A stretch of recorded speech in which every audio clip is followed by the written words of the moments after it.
The last two heroes stand against the World Eater. It is the final stand for humanity's survival. The war goddess sacrifices her soul in a final explosion. The main character watches in absolute agony. A blinding light consumes the battlefield. Suddenly, a sharp pain strikes the main character's head. A piece of chalk hits his head. It was just a nightmare. He promises his teacher no more naps. This is the 100 millionth nightmare for Luo Fu. These haunting visions make no sense. His monster sketches terrify the class.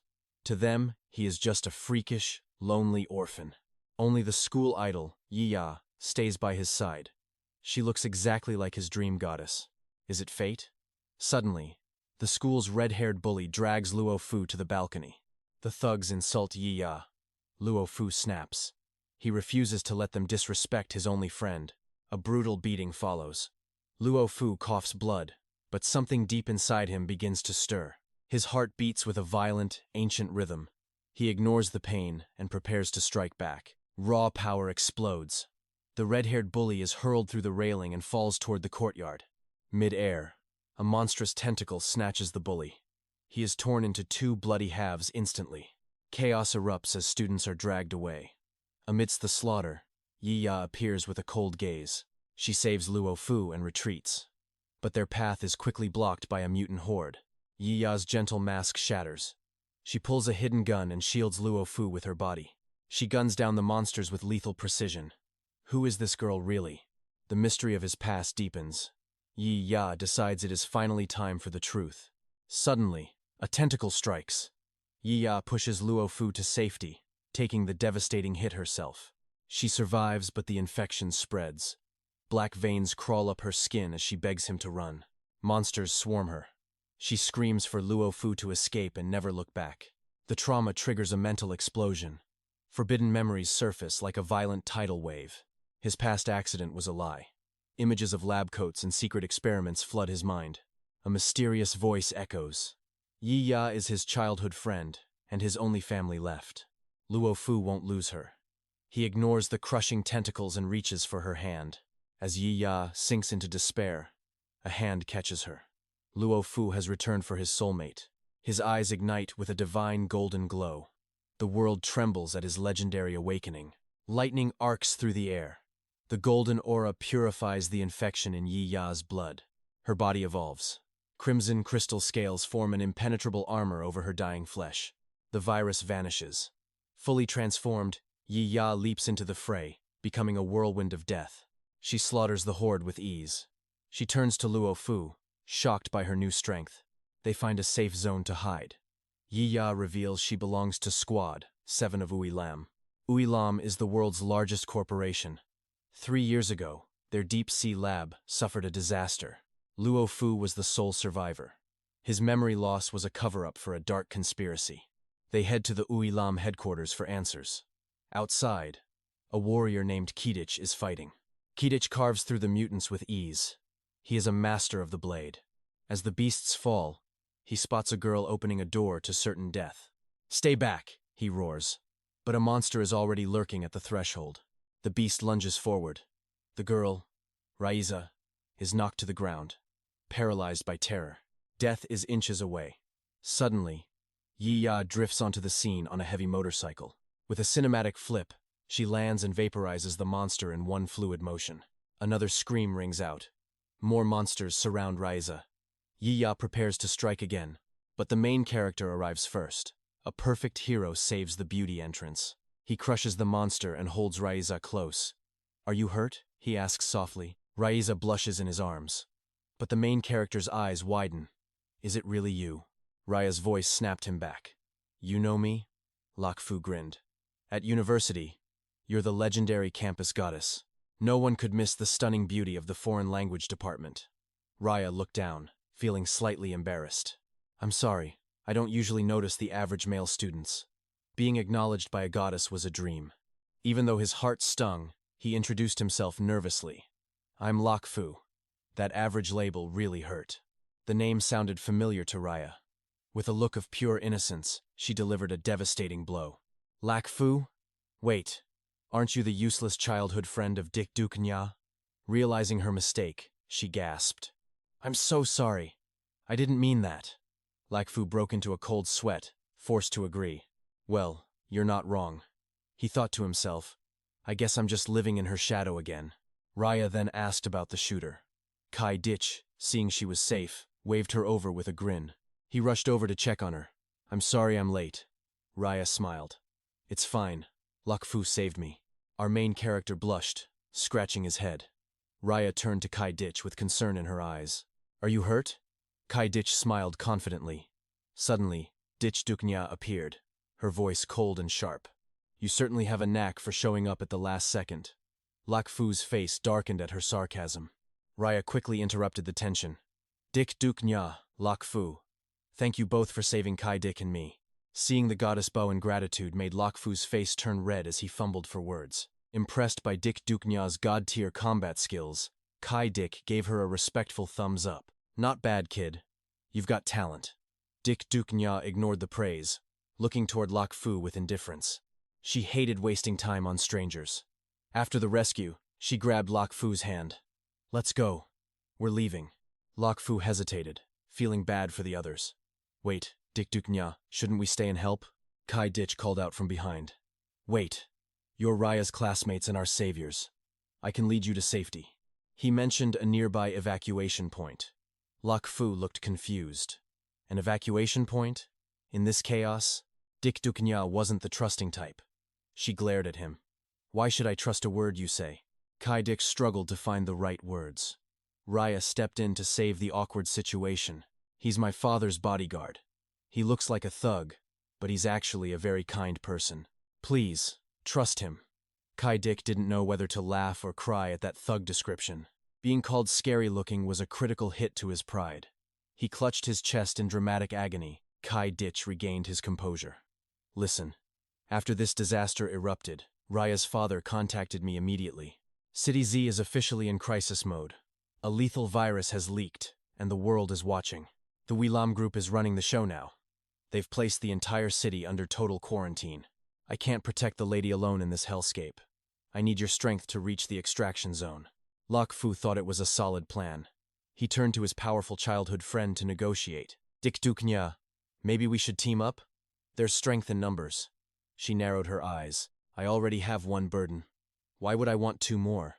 I'm a survivor, not a nanny. Her sharp tongue was a magnet for trouble. 𝒓's temper finally flared up at her insult.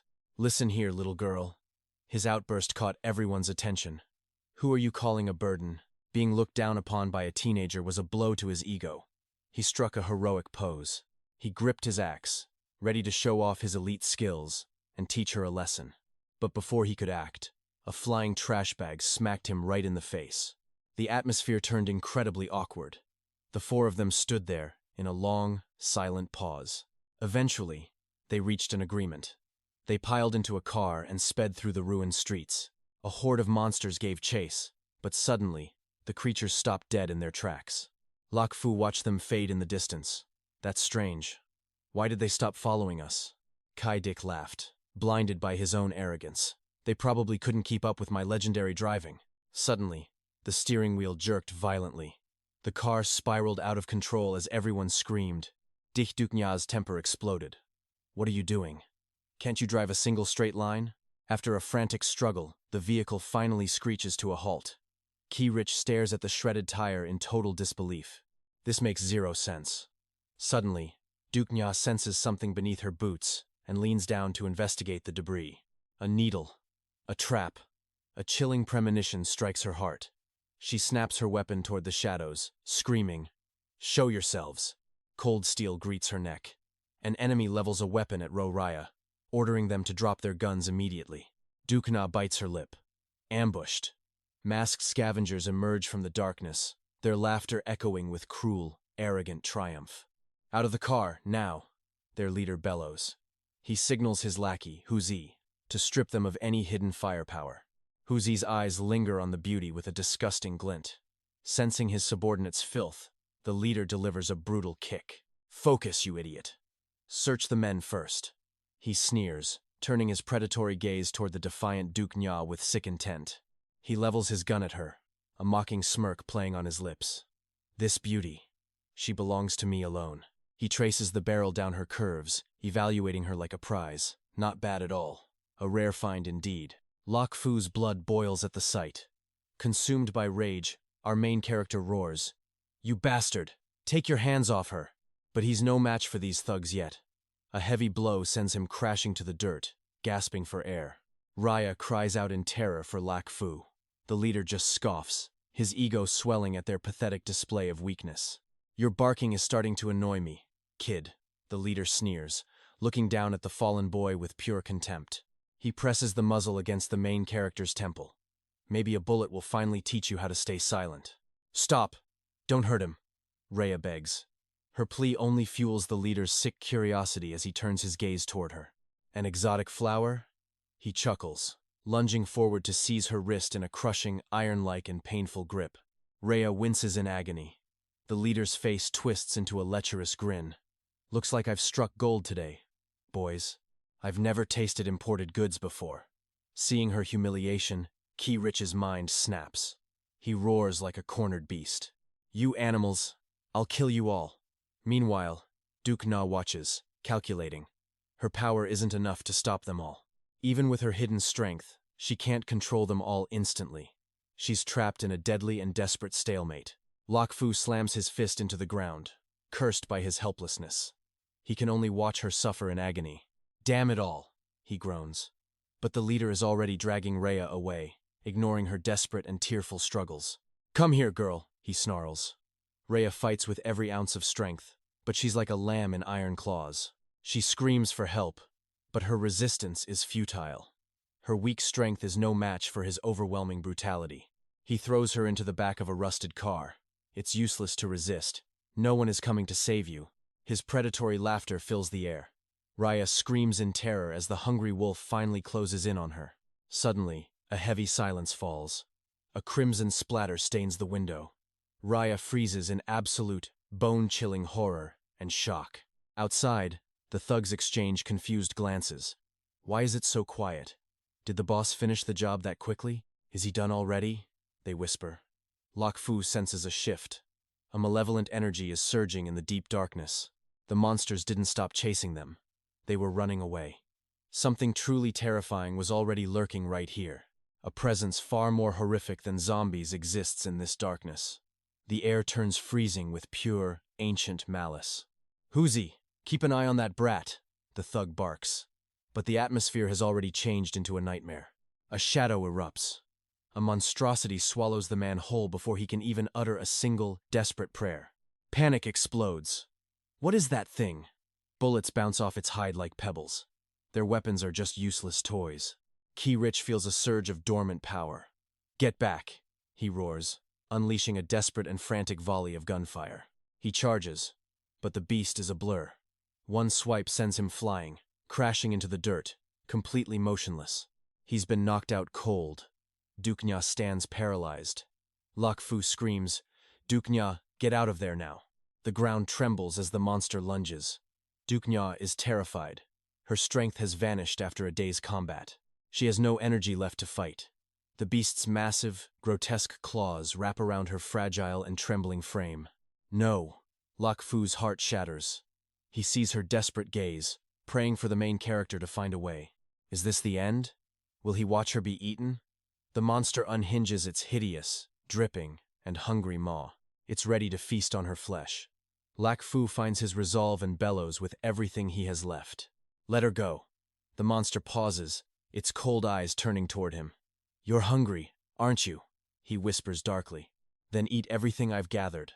A blinding, god-tier energy begins to condense within his very soul and spirit. With god-tier power surging through his veins, our hero lunges toward the beast. The impact is cataclysmic. A pillar of divine energy erupts, piercing the very heavens. Onlookers stand frozen in absolute awe. They've never witnessed such overwhelming, raw destruction. As the dust clears, Lok Fu gasps for air, his muscles screaming from the strain. The once terrifying monster is gone, pulverized into a gruesome crimson stain upon the earth. "𝒐𝒆𝒓, he whispers, before his body gives out and he collapses hard. Even as consciousness fades, he reaches out for her. But the girl remains hauntingly silent. Seeing her broken, unconscious form, Lok Fu lets out a desperate, soul-shattering roar. He claws toward her with his last bit of strength, cursing his own pathetic weakness. Time passes. 𝒓𝒊's eyes flutter open. He's alive, but in a completely strange place. The door creaks open.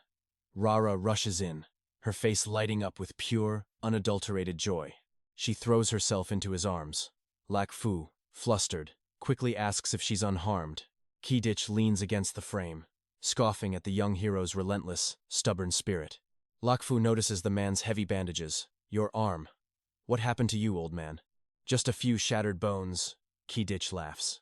Nothing a little rest won't fix. Rara recounts the nightmare.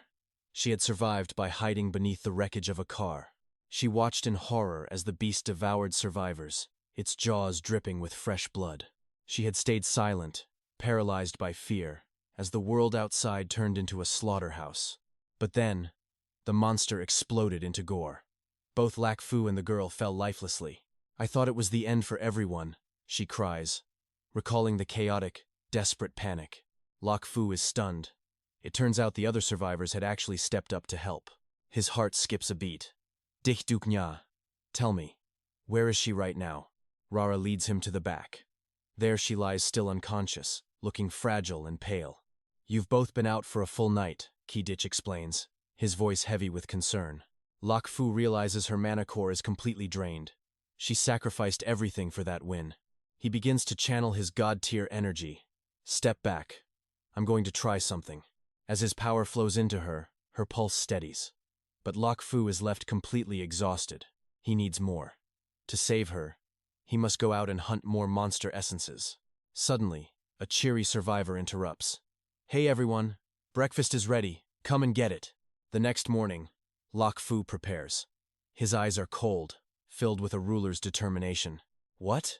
You want me to be the live bait? The young man screams in terror. 𝒓𝒊's gaze turns icy. This is your only chance to atone for your sins. The man cowers, realizing he's outmatched. But we already helped save you guys, right? Because of you. She's in this state. 𝒓𝒊 growls, his aura beginning to flare. A masked girl steps in to mediate, claiming the man is actually an expert decoy. Are you seriously selling me out? The man whimpers as his own teammate betrays him. She uses her charms, promising him a reward if they make it out of this alive. 𝒊𝒐𝒆𝒓 sighs at the ridiculous display, while Rara watches the scene with total confusion. Motivated by greed and lust, the man finally agrees to the high-stakes suicide mission. The moment she wakes up, we move, 𝒓𝒊 declares, his voice commanding and firm. The deal is sealed with a handshake. The hunt for more power begins right now. The city is a ghost town. Once vibrant streets are now filled with wandering nightmares. A rock flies through the air, striking a monster square in its ugly, rotting head. The decoy taunts the beast, leading the enraged creature right into a narrow death trap. The monster charges blindly into the building, straight into the hands of the true predator. Searching frantically, the irritation only grew when the target vanished. Behind the scenes, 𝒊𝒐𝒆𝒓's lips curled into a sinister grin. Despite his shattered right arm encased in plaster, he was far from helpless. Armed with a single blade, he remained a lethal force against the tide of abominations. As carcasses piled at his feet, even the monsters felt a chill. Terror gripped the creature as it turned to flee, but a ruthless hand clamped onto its ankle. Its escape ended, in the dirt. The newcomer was none other than our protagonist, 𝒓𝒊. Gathering raw energy within his palm, he unleashed a devastating strike. The monster's eyes widened in primal fear before its body vanished into a red mist. Anticipating the gore, the clever 𝒊𝒐𝒆𝒓 had already unfurled an umbrella, ensuring not a single drop of filth ruined his composure. Having harvested the required energy, 𝒓𝒊 turned to his comrades and gave the command. Enough. We're heading back. The masked youth let out a long, weary sigh. Finally, the nightmare is over. Even my hoverboard is out of juice. 𝒊𝒐𝒆𝒓 tossed his blood-soaked umbrella aside, marveling at the young man's overwhelming growth. Before leaving, 𝒓𝒊 gazed back at the mountain of monster corpses, his heart heavy with complex thoughts.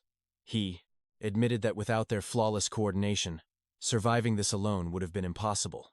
He began to reflect. 2 days have passed since the day of annihilation began. It started with giant, jellyfish-like horrors invading the school. An unknown substance was released, triggering a global mutation. As the city fell, a miraculous power awakened within me. This god-tier ability propelled 𝑑𝒐𝒘𝒆𝒓 to unlock her bone-shattering form, allowing us to dance with death and escape. Through her parents, I learned that the 𝑑𝒐𝒘𝒆𝒓 group saved me 3 years ago and has been watching over me ever since. This crisis, my awakening, the events of 3 years past, and my parents' true identities. What secrets are they hiding from me? Our journey to the 𝑑𝒐𝒘𝒆𝒓 headquarters was a descent into a living hell. Alongside Kirich and Ra'a, we formed a vanguard to reach the safe zone, but fate had other plans. We were cornered by thugs and a colossal mutated beast. We nearly perished. If not for this awakening, a failure like me would have died 1,000 deaths in this apocalypse. Today's battle, however, provided vital data on my power. First, I can absorb energy from kills, but only if they are slain by my divine ability. Conventional weapons, like guns, are useless for harvesting. Second, this power only reacts to mutated biological threats, not humans. To test this theory, the protagonist channeled his energy and threw a punch at his teammate. The result? It felt like nothing more than a light scratch. The teammate merely grunted in confusion as 𝒏𝒏 continued his analysis. Third, the energy spent is recovered and amplified once the target is neutralized. The more I kill, the stronger I become. Currently, my soul absorption limit stands at 30. Fourth, these monsters won't strike first unless I radiate killing intent. They only attack when they perceive me as a predator. A confident smirk played on his lips. Next time, I'll push these boundaries even further. 𝒏𝒏 then began, transferring energy into the unconscious 𝒐𝒘𝒆𝒓. 10 units, 20. She remained trapped in a deep slumber. Cold sweat beaded on his forehead. Her exhaustion was severe. Her bone-shattering transformations had drained her core. Just how much energy does she need to recover? Finally, her eyes fluttered open, struggling to focus on the world around her. 𝒏𝒏 felt his own reservoir run dry. I'm completely hollowed out, he thought grimly. His face was ghostly pale, his body trembling as he asked if she was all right. 𝒐𝒘𝒆𝒓 simply let out a long yawn, stretching her limbs. The trio watched her, their expressions a mix of relief and bewilderment. Suddenly, the masked youth reappeared with a cheerful grin. Hey everyone, it's time for a happy dinner break. Seeing his face, 𝒐𝒘𝒆𝒓's rage ignited instantly. She shifted into combat mode and lunged at him with lethal intent. 𝒏𝒏 jumped in to intervene. Stop. She's our ally now. Without their help, I couldn't have brought you back from the brink. The masked youth, caught in the crossfire of her fury, waved his hands frantically, pleading that they had turned over a new leaf. But her anger wouldn't be silenced so easily. She seized him by the collar, demanding her weapon. You took my twin pistols. That's the pride of the Guardian. Squad! He stammered that they were safe and promised to return them immediately. 𝒏𝒏 could only watch, feeling the awkward tension of their new alliance. Elsewhere, in a different corner of the dying world, a girl scrolled through her phone with boredom. She demanded to know why the broadcast hadn't been finished. The man replied solemnly, The city is crawling with mutants, and our staff is spread too thin to guarantee a signal. Signal lost. Alpha Squad? She smirked darkly. Elite mercenaries. Squads 1 through 4 active. Squad 5. Movie out. Target. 𝒐𝒘𝒆𝒓. Retrieve the seed. 𝒏𝒏. Finally awakened? School ruins. Monstrous abominations crawl everywhere. Undead roam. Suddenly, a thunderous engine roars. Asterisk, crash, asterisk. The armored truck obliterates the zombies. Mission first. Alpha Squad 5. Deployed. High-tech weapons ready. Find Sample 1. Ignore him. Pulsing vines block the path. Last signal. Special Agent 𝒐𝒘𝒆𝒓. Blast them. No. Don't destroy the sample. Dark aura rises. A rhythmic, eerie thumping. Dread hits. Something is coming for them. Captain, move in. Stay on guard. Escape. The group hits the stalled highway. Traffic jam. 𝒐𝒘𝒆𝒓 scans the wreckage. Abandoned. We must proceed on foot. Extraction point is... A scream shatters silence. Monsters! I'll handle this. Everyone, go. I'll help. Stay away from me, 𝒏𝒏. Rejection stings. 𝒏𝒏 laughs bitterly alone. Power awakening? He focuses his internal aura. I'll prove my strength to her today. Watch me. I'm no longer that weakling. God-tier punch. He strikes with everything. Asterisk, whiff. Asterisk, 0 damage. The monster just stares. Cold sweat. Wait. Why didn't it work? Crap! My power is still at 0. Help me! He screams, sprinting for life. Kiki sighs. The savior? Give me break. Ray laughs. He's certainly pure entertainment. 𝑑𝒐𝒘𝒆𝒓 transforms. Demon Slayer mode activated. They charge through the dense monster tide. Checkpoint ahead. Don't fire. They are civilians. Gates open. Hurry. Get behind the line. Safe. 𝒊𝒏𝒄 gasps, lungs on fire. Gunfire roars behind. Sanctuary reached at last. Floodlights flicker. Desperate survivors wait in line. Screening begins. Clear. Move to the next. Finally. I need a shower and food. Masked survivors flirt. Give me my reward. Ray asks. Going home now, 𝒊𝒏𝒄? Home? 𝒊𝒏𝒄 falls into painful silence. Suddenly, the crowd erupts into violent chaos. A young girl huddles on the cold ground, her body racked with unnatural tremors. An elder steps forward, sensing the looming dread. Are you all right, child? But as he reaches out, her face twists into a nightmare, eyes bulging with monstrous hunger. Tears stream down her face, but her gaze is predatory. A blood-curdling shriek rips through the air as she lunges. Chaos erupts as the crowd scatters in terror. Amidst the screams, 𝒊𝒏𝒄 watches, his instincts screaming that the end has arrived. Fear grips the survivors. If this infection isn't contained immediately, this sanctuary will turn into a mass grave. Horrific parasitic vines burst from her skin. Her screech echoes through the hall, the sound of a human soul being erased. The old man collapses, his fate sealed. But before the monster can claim another victim, a sudden flash interrupts the carnage. Crack! A high-caliber round pierces her skull. Crimson sprays the floor as a hidden sniper delivers swift, cold execution. High above, the marksman smirks. Below, the fallen elder begins to twitch, rising as a mindless puppet of the virus. Boom! A second thunderous shot echoes. Another perfect headshot puts the poor soul out of his misery instantly. Screams of agony fill the air. A man collapses beside the girl's lifeless shell, his world shattering into a million pieces. Move back! It's not safe here. A soldier barks. But the man is paralyzed, his face drained of all hope. My love. We survived hell to reach this place. He cries out, his eyes vacant, staring into the abyss of loss. His gaze shifts to the soldier's sidearm. A dark, final resolve flickers in his eyes as his hands begin to tremble. In a flash of desperation, he snatches the pistol. Stop! The soldier yells. But the man has already made his choice. A single shot ends his misery. Unable to watch the tragedy unfold, 𝒊𝒏𝒄 closes his eyes, bracing for the storm. His companions stand frozen in shock. Little Ira trembles violently, clutching onto key ditch as the world turns cold. Keep moving. Do not stop. The military regains control, callously sweeping away the remnants of the tragedy, like common trash. The checkpoint resumes. Next. Suddenly, the scanner emits a sharp, ominous beep. The atmosphere turns lethal in an instant. I'm fine. I'm not infected, the man pleads. His desperate lies fall on deaf ears as he's dragged away. Mercy doesn't exist here. They slam him down. Suddenly, his jaw unhinges, revealing the horrific transformation beginning within his throat. The soldier's eyes narrow. Ch! Another one. He draws his weapon, ready to erase the threat before it blooms. Bang. Another life discarded like garbage.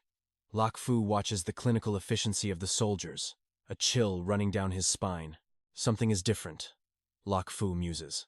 In the city, the change was instant. Why is the virus lingering in dormancy now? The line moves fast. Finally, it's their turn. Two masked officials step forward, their scanners glowing with a cold light. Clear. The first two pass with a sigh of relief. For a fleeting moment, a spark of hope flickers in their eyes. 𝒊𝒏𝒄 and Ira clear the gates. Standing on the other side, he waits for his allies, praying for their safety. She should be fine, he thinks. But then beep. The high-pitched alarm shatters his temporary peace. This can't be happening. Infection detected in both. The verdict is a death sentence. 𝒊𝒏𝒄's heart stops 𝒐𝒘𝒆𝒓 and the old man. Weapons are leveled at them instantly. Wait. It's just a fracture. Kiddish cries. desperately hiding his mangled arm. "Show me!" the tester barks. He violently unwraps the bandages, revealing the grim truth hidden beneath the gauze. Obsidian veins pulse beneath the skin, a signature of the parasite.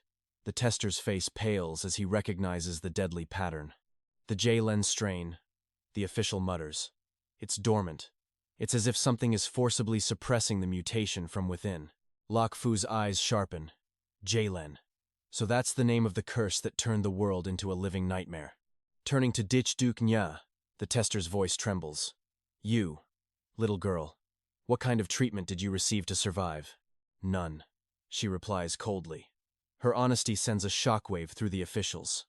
This defied everything they knew about the virus. "Impossible. How are you suppressing the infection?" Lok Fu's mind races. Is his own hidden god-tier ability protecting her?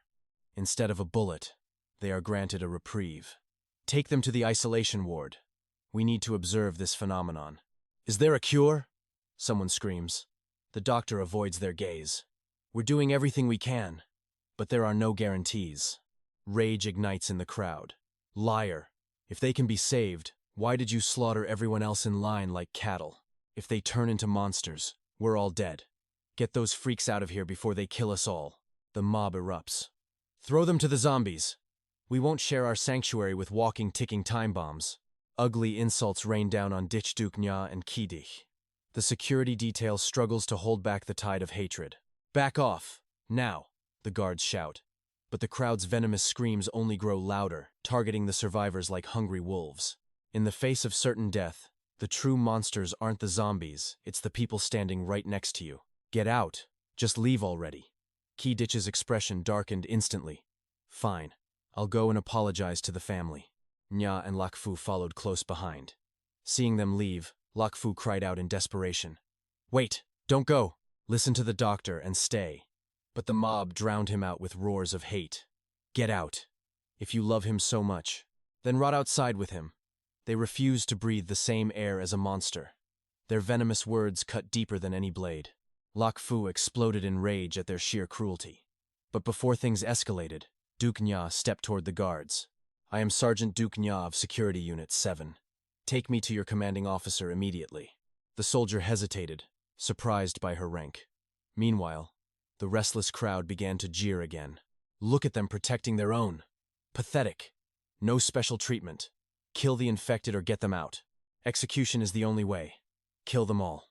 Driven by the mob's bloodlust, the soldiers tightened their grip. They braced their heavy riot shields against the surge. "Back off! Stay behind the line," they barked. But the wall of steel couldn't contain the public's fury. Suddenly, a chilling, murderous voice echoed through the air. What is this pathetic display of chaos? It was the captain of the Uilam Guard, Lanyan. The soldiers snapped to attention and saluted. "Sir, the civilians are rioting over the infected being sheltered here. They demand the immediate removal of all isolated cases." Lanyan scanned the scene with a cold, terrifying calm. He didn't look stressed. He looked like he was enjoying it. "Listen well. The E-strain mutation is evolving. It hides within the crowd, waiting for the perfect moment. Trust in our authority. Once a mutant is identified, we carry out an immediate execution. No mercy. No exceptions." A man from the crowd stepped forward, screaming in protest. "Why waste our resources on these freaks? Why should we risk our lives for Uilam's mess? What is your corporation really hiding from us?" Despite the insults, Lanyan remained unnervingly composed. "City Z has given Uilam total control over this crisis. We are using every resource to ensure your survival. We are developing a cure as we speak. Our research facilities are the finest in the world. Trust us, and this nightmare will soon be over." The man let out a mocking, jagged laugh. "Lies. That's just a scripted excuse. There is no cure, is there? This is all your fault. Uilam caused this biological disaster in the first place. You only took charge to hide your own dirty tracks." Lanyan didn't flinch. Instead, a sinister smirk played on his lips. In a flash, he drew his sidearm. He pressed the cold steel against 𝒑𝒑𝒃's temple. A deathly chill surged down 𝒑𝒑𝒃's spine. Duke Nya reacted instantly, aiming her gun at Lanyan's head. "Lower your weapon. Now," she commanded. The guards immediately leveled their rifles at her. "Drop it, Sergeant. You're committing treason." Lak Fu and the others watched in paralyzed horror. "Nah, don't do this," they screamed. Suddenly, 𝑗𝒅-𝒅-𝒓's arm began to warp and twist. Crimson veins pulsed violently beneath his deathly pale skin. It was a grotesque, otherworldly transformation. Lanyan spoke calmly. "Do you see this clearly now? Even with the virus, his consciousness remains human. The threat of death did not trigger a full mutation. This is what we call a hidden type carrier." Lanyan let out a dry, mocking chuckle. "Unlike a normal infected, who turns the moment they feel fear." As he spoke, the protesting man suddenly gasped. His body split down the middle with a sickening crunch. A hideous, gore-covered monster erupted from his flesh. The crowd's screams of terror shattered the silence. "A monster! It's right there! Run!" Amidst the panic stampede, Lanyan didn't even blink. He pulled the trigger, obliterating the creature's head instantly. The beast slumped to the ground, dead. I only wanted to demonstrate the difference. I didn't expect to catch such a big prize so quickly. He sighed heavily, turning back to the trembling survivors. "Any more objections? Or can we finally have some order?" The mob fell into a terrified, deathly silence. Duke Na and Lak Fu trembled with pure, unbridled rage. Meanwhile, 𝑗𝒅-𝒅 collapsed, clutching his mutating arm. A searing, hellish pain was burning him from the inside out. Sobbing with relief, they reunited as 𝑗𝒅-𝒅 and Duke Na finally stood together. Before leaving the room, 𝑗𝒅-𝒅 strictly ordered Lak Fu to safeguard 𝒅-𝒅's life. Lak Fu nodded firmly. Just then, an armed guard halted Duke Na's departure. Officer Lanyan summoned her. Knowing she couldn't refuse, she followed him immediately. Lak Fu watched them vanish, his mind swirling with dark, suspicious thoughts tonight. On her bed, 𝒅-𝒅 felt a sense of dread. Will they be okay? Lak Fu comforted her, promising they would visit the quarantine zone tomorrow morning. Touched by his warmth, she blushed.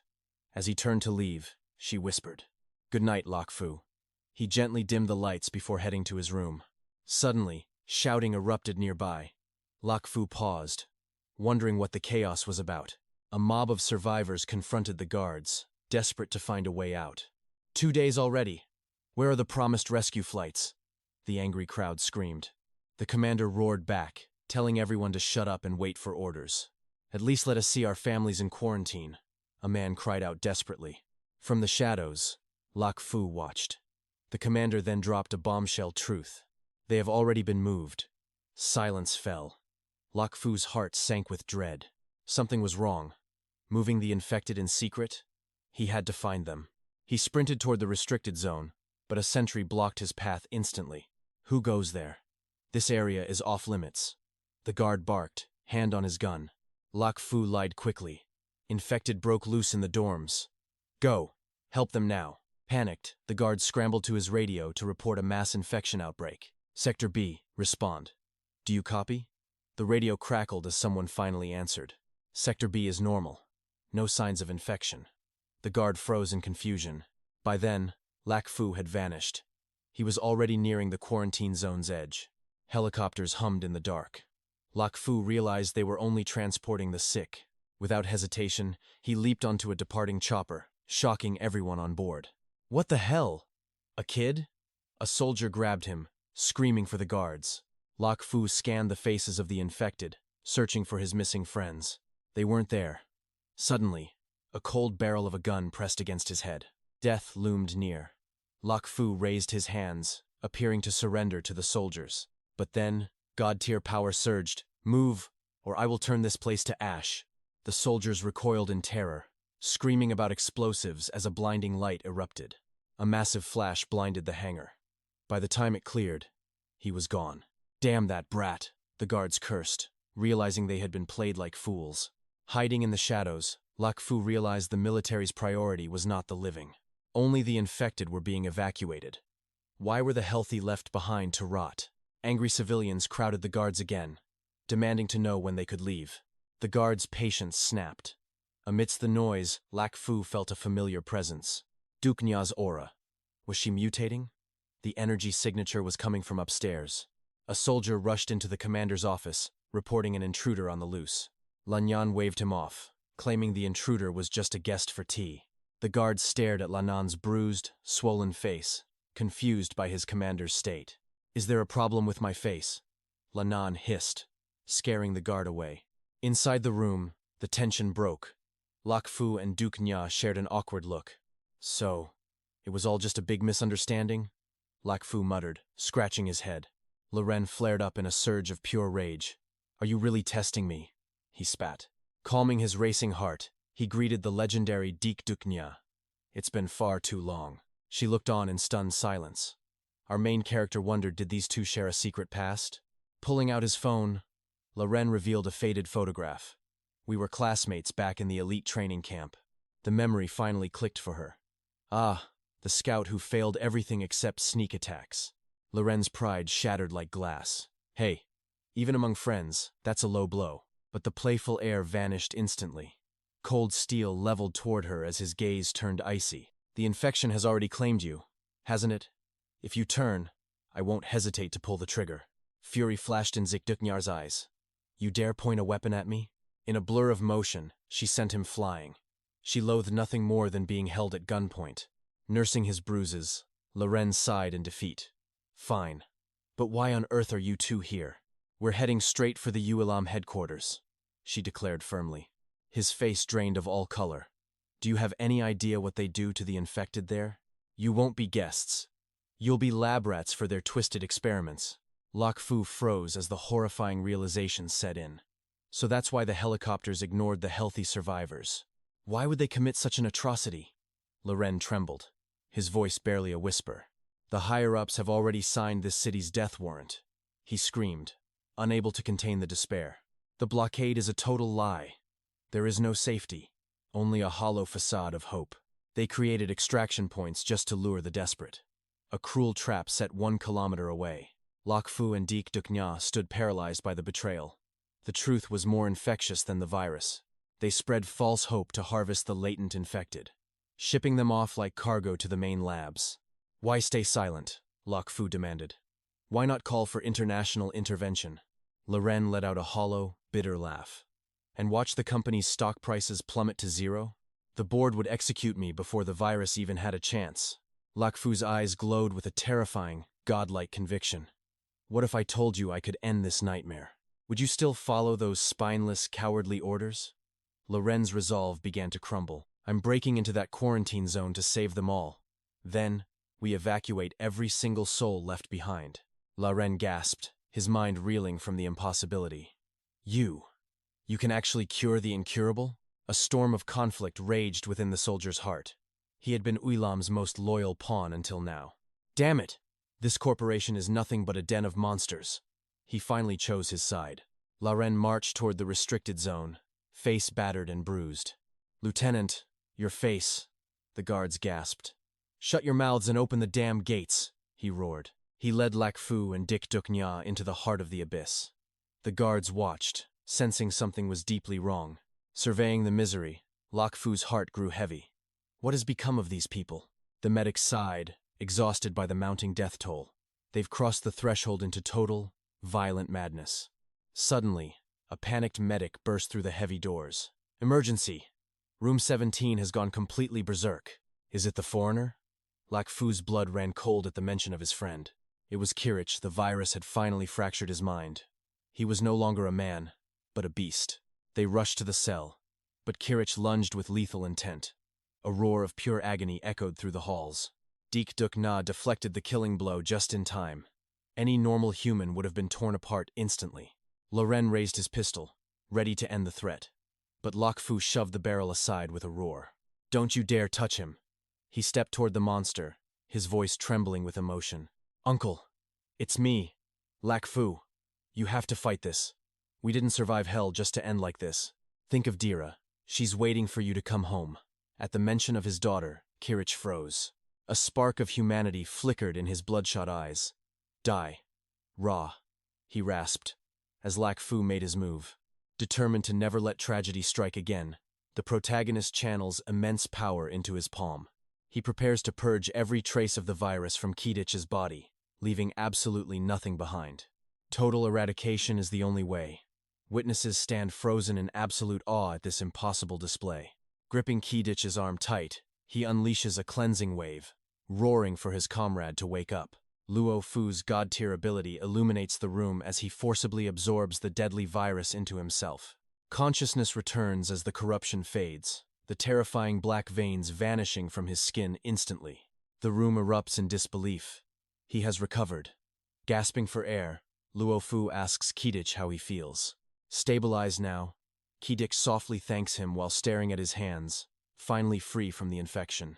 Exhaustion sets in, but he is safe. Suddenly, the doctor approaches to verify this miraculous medical anomaly. A final scan is mandatory. The machine pings green. Result: negative. The plague has been conquered. Luo Ren cheers in triumph. It worked. Even the veteran doctor stares at the screen in shock. Amazing! Reinvigorated by his success, Luo Fu turns to Lieutenant Luo with a fire in his eyes. Take me to the others now. The lieutenant leads our hero toward the remaining infected ward immediately. 𝑗𝒌 watches with growing concern. Luo Fu, stop. You are absorbing too much of that toxic energy. Drenched in sweat and vision blurring, memories of his lost parents flash through his mind like lightning. They vanished. I won't let that happen again. No one else should endure this soul-crushing agony. I cannot just stand by. He ignites his internal core, pushing his divine energy to the absolute limit. His aura blazes like a sun. Wake up! Your family is waiting for you to return home. The monsters revert to humans, breathing steadily once more. The witnesses can only watch in stunned silence. Luo Fu has become a true pillar of hope. Yet, Luo Ren continues his petty bickering elsewhere. Why can only you transform so easily, Yi Dunya? The mysterious girl merely scowls at the question. If you want this power, try surviving a mountain of corpses and a sea of blood first. That chilling response leaves them shivering. Just what kind of hellish nightmare did she crawl out of?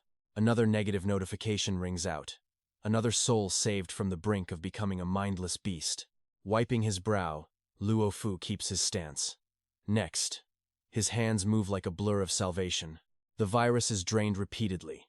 Each test confirms a miracle as the dark tide finally begins receding. Finally, the entire base is cleansed. But Li gazes anxiously at the hero who saved them all. Luo Fu has collapsed. Is he okay? 𝑗𝒌 sighs, trying to maintain his composure through the exhaustion. He has just pushed himself past the limit. After a sleepless night of miracles, even a god needs rest. Yi Dunya watches silently, her thoughts a mystery. Even she acknowledges the sheer weight of his burden.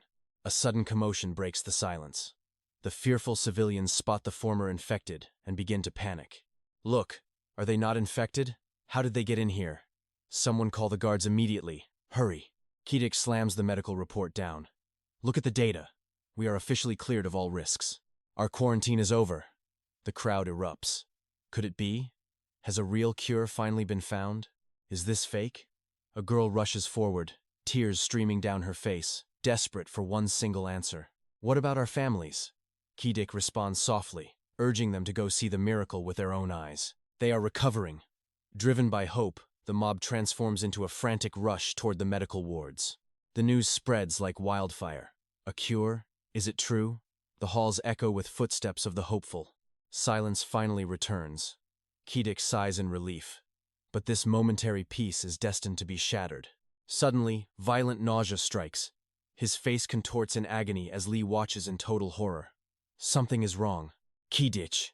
His body begins to shake uncontrollably. Crimson veins erupt in his eyes, clouding his vision. Darkness consumes his sight. The panicked faces around him blur into terrifying, distorted shadows of reality. Gasping for air, he looks down. Black blood oozes from his trembling hands. This cannot be happening. I was cured. Why is this happening? Li screams his name, rushing to hold his collapsing figure. That desperate scream jolts Luo Fu. Awake! He sits up, heart racing and mind clouded by confusion. 𝑗𝒌's collapsed agony etched on his face. Lok Fu rushed over heart, pounding with dread. He called for help, waking everyone instantly. Lok Fu moved fast, his eyes glowing with power. Activating his god-tier ability, he scanned the body. How was this possible? The infection should be gone. The doctor burst in panic in her voice. Lok Fu begged her to save his dying comrade. The doctor gasped for air, confirming the nightmare. The symptoms were back, and worse than before. Lok Fu's expression darkened. No time for talk, she ordered an immediate evacuation to the quarantine zone. Get him to isolation, now I will explain everything. Kai-dik lay there clinging to life through a mask. The diagnosis was grim, total organ failure. His body was rotting from a familiar terminal darkness. It matched the infected treated just yesterday. The 𝑗 strain refused to die in the shadows. The virus had evolved merging with his lungs. Scans showed the parasite pulsating within his very heart. Everyone stood frozen in shock. The virus fooled the machines, masquerading as a natural part of him. 𝒓𝒊 remembered the horrors. It first resisted, then mutated 3 times to survive against humanity. Now it had become a true parasite, fusing with human flesh to feast on their life force. But why was Nya spared? Was her special constitution the only thing keeping the apocalypse at bay? Despair gripped 𝒓𝒊. I failed again, he cursed himself as the world crumbled around them. Fluids began to pump into Kai-dik's veins. I am stabilizing him with advanced protein, the doctor explained. He is stable for now, but only headquarters has the power to truly cure this lethal mutation. Tears fell like rain. Thank you, doctor, Lee whispered, her spirit breaking under the pressure. 𝒓𝒊 felt the guilt. My weakness almost killed us all. But Na reached out to stop him. We barely know this virus. The end began only 72 hours ago. Even the world's best have no cure. She thought of the monsters. Evolution is the only law in this new world of blood and iron. The 𝑗 strain is evolving. We were too naive, thinking we could stop this tide of destruction so easily. 𝒓𝒊's eyes widened. You mean this nightmare is going to mutate into something even more terrifying? Na did not blink. Prepare yourself, she warned, because the end times are just starting. In days or hours, no army on Earth will be able to stand against the coming storm of monsters. Suddenly, she sensed movement. Na kicked the door open, but only silence greeted her in the hall. A single shoe lay there in a pool of fresh blood. 𝒓𝒊 followed dread, chilling his bones instantly. Something was wrong. Blood dripped from above, rhythmically hitting the floor like a death march starting. She looked up and met the gaze of a flower-headed beast. Its maw dripped with lethal hunger. It lunged at them. Get back, Na screamed as she drew the beast away from the room. 𝒓𝒊 hit the ground, smoke rising in the air. He stared at the carnage, his mind in a fog. Strange sounds echoed through the mist. He peeked outside, searching for his ally in the chaos. Are you okay? He called out. But a terrifying roar was the only answer he received. The flower monster charged. He slammed the door shut as the doctor and others rushed to the scene. Hide and stay quiet, 𝒓𝒊 hissed. They scrambled for cover just as the door exploded inward. The predator entered, sniffing the empty room. It locked onto a trail of blood leading away. It followed the scent deep into the vents. Thinking it found prey, it crawled into the dark trap. But there was only a discarded blood bag. A decoy used by the ultimate survivor of the end. Now die, 𝒓𝒊 roared, unleashing his divine power directly at the monster's heart. His timing was perfect. A second later, and the survivors would have been torn to shreds. He gasped for air, standing over the corpse. Risa and the nurse crawled out from their hiding spot. Something was off. Where were the guards? The silence outside was far more terrifying than battle. Stay here, don't move, he ordered. I have to find Na before it's too late. The nurse nodded while Risa begged him to be careful. The true king stepped into the hall. The hallway was a tomb. In the distance, Na was already crushing the skulls of the incoming horde. Unbeknownst to them, a hidden predator lurks, its lethal branches coiled for a vicious ambush. Look out! 𝒓𝒊 screams, as the girl narrowly avoids a razor-sharp wooden strike. She retreats, guarding her face while the boy's heart races with pure, adrenaline-fueled dread. She scowls, annoyed by the persistent pests. The situation is turning dangerously dire. Determined to help, 𝒓𝒊 rushes in, but the ice-cold goddess stops him. Back off! These beasts are beyond your league. Her words strike like a blade. He hesitates. He's killed one before, but interfering now would only cause fatal chaos. There must be another way. 𝒓𝒊 racks his brain for a winning strategy. An idea sparks. He'll use his divine essence to restructure her battle armor. Since her gear is a mutation, he can evolve it with his god-tier power. Golden light erupts from his palm. The ultimate buff is ready for deployment. He lunges forward, calling her name amidst the chaotic symphony of the battlefield. He transfers the energy. The monsters lunge, but their doom is already sealed. With a cold glint, she effortlessly carves through the horde like wet paper. Are you okay? He asks, while she stares at her glowing, transformed hand. What did you do to my body? She demands. He shrinks back, blushing hard. Just a little experiment, he stammers. She sighs at his reckless but effective genius. Returning to the others, the warning is clear. This facility is now a tomb. Outside, the world has ended. Mountains of corpses and ravenous monsters roam free. They find a dying soldier. Luo Fu kneels, searching for any shred of hope. The labs. They broke out, infecting everyone. The soldier rasps with his final breath. Horror washes over Luo Fu. Where's the commander? Where is Commander La? The helipad. The man whispers before his eyes go dark forever. The nurse checks his pulse, but blood loss has claimed another victim. The camp has fallen, she declares. We move to the helipad or we die. Elsewhere, survivors are cornered like rats. Desperate screams echo through the ruins. Their cowardly leader huddles with a girl, his gun clicking completely empty. Death looms close until a golden flash shatters the monster's killing blow. Luo Fu has arrived. His god-tier aura paralyzes the beasts in their tracks. Luo Fu, you're alive. Hope flares in their eyes as the legends appear. Where's the guard, he asks. They explain the chaos of the failed evacuation. Suddenly, the earth trembles. The roar of rotors fills the polluted sky. A massive explosion rocks the building. The ceiling rains down in heavy chunks. She grabs him, diving away as a helicopter crashes into the structure. Fire and smoke swallow the world. A second blast turns everything to ash. Get down, she screams. They collide, tumbling into the debris together. Luo Fu finds himself in a very awkward position. His face burns red. Her icy gaze meets his. Enjoying yourself? He jumps up, apologizing frantically. Are you hurt? He stammers, desperately trying to regain his composure. Don't apologize. If your brain broke, I'd have to carry you. They regroup as a classmate screams for help against a hideous mutation. The beast's claws sink in. The boy sees a familiar military tag. Lieutenant Mu? He gasps, recognizing the monster as his former comrade. In a spray of crimson, he's silenced. Luo Fu's blood begins to boil. He moves to strike, but her firm grip keeps his rage in check. Stay calm, she warned. It's lethal. Suddenly, a shadow loomed directly behind them, a predator's gaze fixed on their backs. 𝒐𝒘𝒆𝒓's instincts flared, striking it down instantly. That kill drew the attention of something far more grotesque. Their presence was now exposed. Terror gripped them as the beast lunged. Lak Fu's heart nearly stopped from the pressure. One strike. 𝒐𝒘𝒆𝒓's power was absolute, yet the horror had only just begun. The beast regenerated instantly. Its severed limb regrew as it launched a vicious counterattack. No time to dodge. Memories of their fallen captain flashed before Lak Fu's pale face. Watch out, he roared.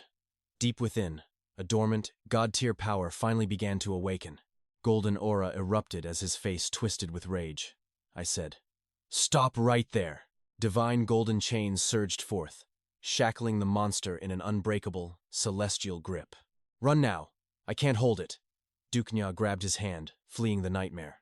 It was coming. It's right behind us. Strike it now, he screamed in desperation. A grenade soared, and the explosion rocked the ruins. Meanwhile, Risa's squad moved out. Are they safe? Risa asked. A comrade scoffed. They have protagonist luck. Don't worry. Worry about us. Above them, monsters were waiting to tear their group apart. Lak Fu stared at the smoke and flames. Was that enough to kill it? It has to be dead, he panted. That was my very last grenade. After all, a mangled hand emerged from the debris. Horror struck as they fled hand in hand. Retreat, she cried. But their path led straight into a hopeless dead end. If we don't kill it here, we're dead, Lak Fu growled, cornered by the beast. Can you bind them again? She asked, her eyes searching for a final hope. I'll try, but my energy is fading. Close combat with that thing is suicide. Then I need range. If you can forge blades with your mental power, manifest a machine gun for me. He looked at her in pure, utter shock. You think too highly of me. My armor isn't a weapon factory. You know? Thud. The monster's massive foot landed nearby. No more time. Think of something. I'm trying. Complex objects were beyond him. He searched deep within his soul. Found it. A blinding golden light concentrated in his trembling, empowered palms. 𝒐𝒘𝒆𝒓 watched in awe. Lak Fu stepped forward to face the abyss alone. He would buy her every second. He had to protect her at all costs. The chains flew again.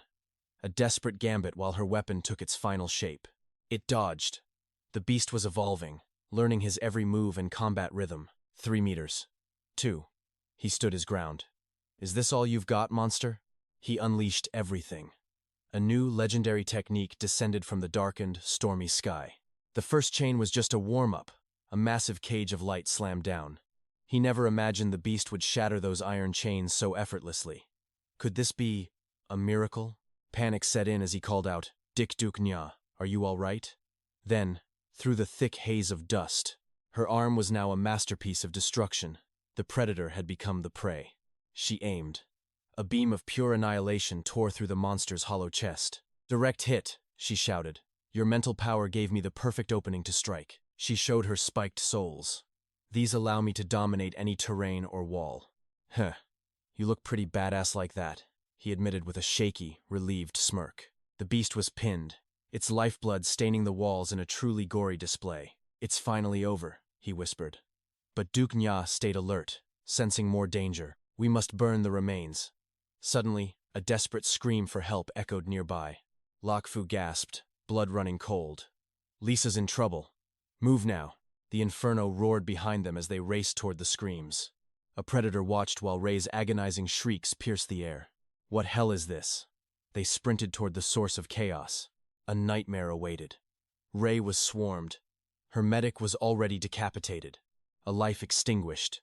Before them, the girl stood alone against death. Trapped and defenseless, Ray watched as monsters lunged for her. 𝒏𝒊𝒏 cursed the distance.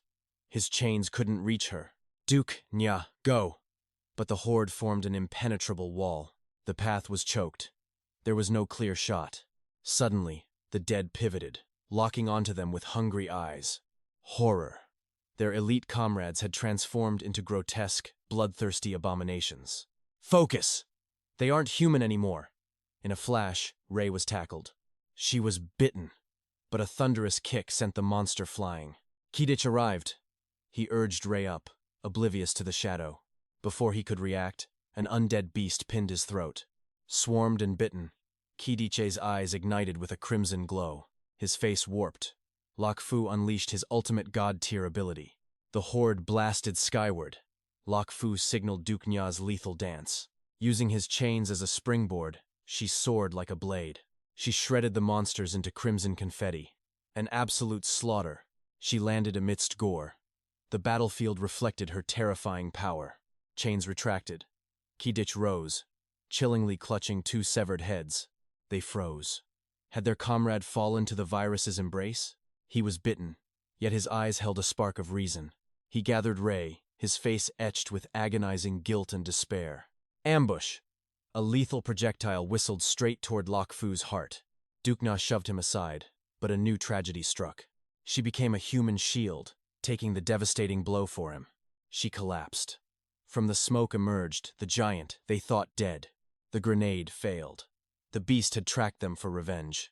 𝒏𝒊𝒏 held her, his heart breaking at her mangled side.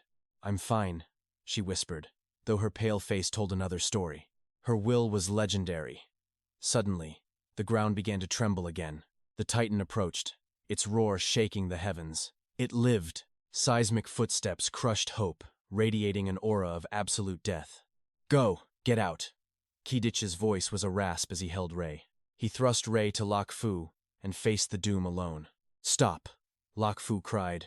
But 𝒐𝒘𝒆𝒓 marched into death's jaws. Suicide? Perhaps. But they were spent, their bodies broken. To stay was death, leaving honored 𝒐𝒘𝒆𝒓's final sacrifice. He's right. We go. 𝒐𝒘𝒆𝒓's voice cracked with weight. Rage boiled. But 𝒏𝒊𝒏 was powerless against this cruel reality. Gritting teeth, he carried them toward a lone helicopter nearby. They cut through the dead, sprinting for their final escape. With one divine strike, 𝒐𝒘𝒆𝒓 decapitates the horde. She cleanses the path with legendary precision. Facing the nightmare, the tension is suffocating. There is no retreat, only a roar of defiance. The collision is cataclysmic. Meanwhile, 𝒏𝒊𝒏 finally reaches the extraction point. He secures Rai in the safety zone. Now, he must awaken the steel bird for escape. Only 𝒐𝒘𝒆𝒓 can start the engine. But suddenly, crash! 𝒐𝒘𝒆𝒓 is sent flying into the fuselage. 𝒓𝒊 turns in pure shock. 𝒊𝒆𝒓 lies broken, a sight too painful to believe. His arm is gone severed by that demonic beast. His body is a map of agonizing wounds. 𝒊𝒆𝒓 can no longer hold the line. It is time for 𝑑𝒐𝒊 to face destiny again. She charges the beast, ignoring his desperate cries. But she is fighting on broken bones and willpower. Rai's fragile voice trembles from behind. 𝒓𝒊's heart sinks. The situation is turning critical. Her expression is pure agony. The mutation has begun, even as she watches her fallen friends. She sees 𝒊𝒆𝒓 defeated and 𝑑𝒐𝒊 drowning in combat. The monster is an unstoppable force of nature. 𝒐𝒊 is at her limit. With her last spark of consciousness, Rai proposes a gamble. Use your power to awaken me. A desperate plea that leaves them all speechless. 𝒐𝒊 was a miracle, but for Rai, this risk could end in total disaster. It is too dangerous, 𝒊𝒆𝒓 shouts. But Rai refuses to be a helpless bystander. These are her comrades, her family. She will not let them bleed alone in this hell. Her fist clenches with iron resolve. She wants to fight beside them until the very end. 𝒓𝒊 stands paralyzed by her determination. Meanwhile, 𝒐𝒊 is inches from a fatal blow. Time has run out for hesitation. If he waits, 𝒐𝒊 will be erased forever. Praying for a miracle, he reaches out. The awakening begins with a soul-shattering touch. 𝒊𝒆𝒓 can only watch in helpless silence. A blinding pillar of light erupts between them. 𝒐𝒊 finally collapses, her strength spent. The beast lunges forward for the kill. Suddenly, a massive vortex shatters the ground. The monster's strike is swallowed by a hurricane. The beast is hurled back like a rag doll. Who possesses such overwhelming, god-tier divinity? The source of this power is Rai. She hasn't just survived, she has transcended. Her wounds vanish in an instant. This is the power of a true ruler of the end. Rai shields 𝒐𝒊 with her golden light. The miracle they prayed for has finally arrived. Be careful, 𝒐𝒊 warns. These nightmares can regenerate from nothing. Then I'll kill it until it stays dead. The monster surges back, hungry for blood. The beast cuts their reunion short. Both warriors instantly shift into their battle stances. The monster strikes with fury, but Rai unleashes a torrent of raw, celestial energy. Scatter now! The others scream. In seconds, the beast is reduced to charred remains. Rai winks playfully at her stunned comrades. A cheeky smile after a legendary display of power. 𝒐𝒊 feels a strange sting of envy. Why did he grant her such overwhelming strength? She was his first ally. Yet she was beaten into a corner by the boss. 𝒓𝒊 and 𝒊𝒆𝒓 approach, eyes wide. Our hero can hardly believe his own success. He scratches his head in pure disbelief. He has successfully created a god-tier monster hunter. Incredible work, Rai. 𝒊𝒆𝒓 cheers. You truly are the greatest among us. Are you two all right? 𝒓𝒊 asks. I'm okay. Just completely drained. Rai sighs.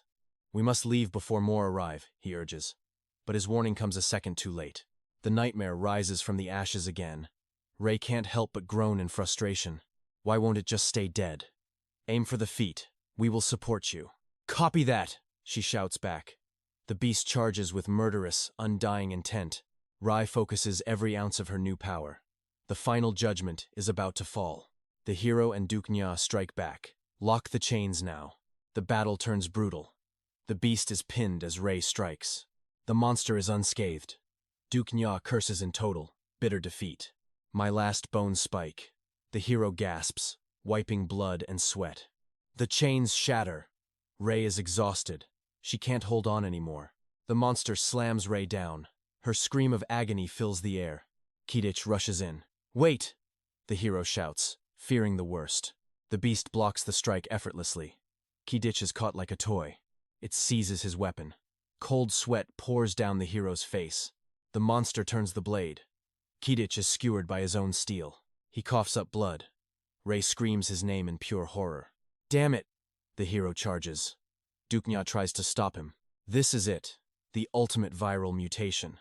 A god-tier evolution of death. Normal attacks won't work. We must destroy the virus at its source. The monster grips his throat. The hero gasps, his vision fading fast. 𝒐𝒊 was right. Our combined strength is nothing to them. Not yet. Taste this. The hero ignites his latent, hidden power. Eradicate the virus. A pillar of light blasts into the heavens. The monsters are blinded. The hero's eyes burn with divine fury. Visions flash. Inside the beast lie the souls of fallen soldiers. What is this? Where am I? Are these the special forces? A voice roars. Stay away from my memories. Protect the humans. The images vanish. Everything is gone. Was that a human soul? You saw it, the voice whispers. My final moments as a man. Are you the monster? The hero asks, his voice trembling. The spirit grips him. Humanity's dark age is here. It knows all. Don't send more troops. Tell them to abandon this cursed city. Nuke this place. Destroy everything before the end of the world. The soul dissolves into blood. The hero watches in stunned silence. What? He gasps, looking at the pool of blood in terror. A dark doppelganger appears. He stands calmly beside the dying beast. Greetings, 𝒊𝒏. The hero freezes. Who are you, demon? Thanks for the meal. Because of you, I have finally awakened. I need time to digest this feast. The hero stands paralyzed. Awakened? What do you mean? The shadow simply yawns with boredom. I'm full and sleepy. We shall meet again very soon. The hero snaps awake. There is another me inside my body. He recalls the lab. Who am I? What did they do to me? 𝒐𝒘𝒆𝒓 taps his shoulder. Hey, are you okay? Wake up. The hero hides his fear. I'm fine. Is everyone still alive? We're alive, 𝒐𝒘𝒆𝒓 says, but 𝒐𝒘𝒆𝒓 is in critical condition. Ray weeps over 𝒐𝒘𝒆𝒓's body. Please, stay with me, 𝒐𝒘𝒆𝒓. His wounds are severe. The hero stares, feeling his power surge. The horde returns. They're coming. Thousands of infected are here. 𝒐𝒘𝒆𝒓 rushes to the front. Steel yourselves. The war continues. Move it. Get to the chopper now. 𝒐𝒘𝒆𝒓 is fading fast. We're losing time. 𝒊𝒏 panicked, screaming for speed. 𝒐𝒘𝒆𝒓 looked at his wounds. He knew his time was up. With a final burst of strength, he shoved the protagonist forward. Go. Don't look back. 𝒊𝒏 watched in horror. 𝒐𝒘𝒆𝒓! What are you doing? 𝒐𝒘𝒆𝒓 turned away. His face was hidden in the shadows. 𝒊𝒏, take care of 𝒊𝒏 for me. He plunged into the sea of monsters, carving a path of blood for their escape. 𝒊𝒏 watched her closest friend vanish into the abyss. Her world shattered in tears. She tried to jump out, but �𝒏 held her back. The monsters swarmed 𝒐𝒘𝒆𝒓. That brutal sight was the last thing they saw as the helicopter roared into the sky. Looking down at the ruins, 𝒊𝒏 realized they were the only survivors of the base. Below them, the nightmare continued. Monsters were tearing the world apart with primal fury. Even from the safety of the air, they trembled. These creatures were spreading like a plague. Suddenly, a massive tentacle shot up from the wreckage. Watch out. It's aiming for us. Brace for impact. A violent explosion rocked the air, sending the chopper into a tailspin. The monster's limbs smashed the tail rotor. Black smoke engulfed the cabin in seconds. Panic erupted inside. Mayday. We've lost control. We're falling out of the sky. The helicopter plummeted toward the earth. Everything vanished into a blinding, white flash. 𝒊𝒏's eyes fluttered open. Lisa. He reached out weakly, calling for his friend. His vision blurred. He heard strange voices nearby. Look! We've got survivors over here. Gunshots echoed. Clear the area. Get them to safety. Move out immediately. When he woke again, Ida and Lisa were standing right beside his medical bed. He's awake. 𝒊𝒏. They cried out in relief, hovering over the protagonist. 𝒊𝒏 bolted upright, confused. Where are we? Is everyone okay? We're safe, Lisa whispered. Some people rescued us while we were unconscious. It looks like an underground military bunker, Ida explained, scanning the reinforced walls. 𝒊𝒏 noticed Lisa's expression darken. Lisa? What's wrong? Talk to me. I was just thinking. How 𝒐𝒘𝒆𝒓 sacrificed everything just so we could live. The weight of guilt hit 𝒊𝒏 hard. I'm sorry. I couldn't save him. Ida snapped at him. Stop it. Even with your new powers, you're still just one man. Lisa nodded, trying to be strong. She's right. You've saved us more than enough times. Suddenly, a green-haired man walked in. Woken up yet? Follow me to see the boss. I'll give you a tour of the facility while we're at it. Get moving, you three. As they walked, the guide looked impressed. You guys aren't normal, are you? Your wounds were fatal, yet you healed in half a day. What kind of drugs are you on? Ida glared back. Didn't you search us? We don't have anything like that. The guide laughed awkwardly. Hey, just a joke. Your gear is safe, don't worry.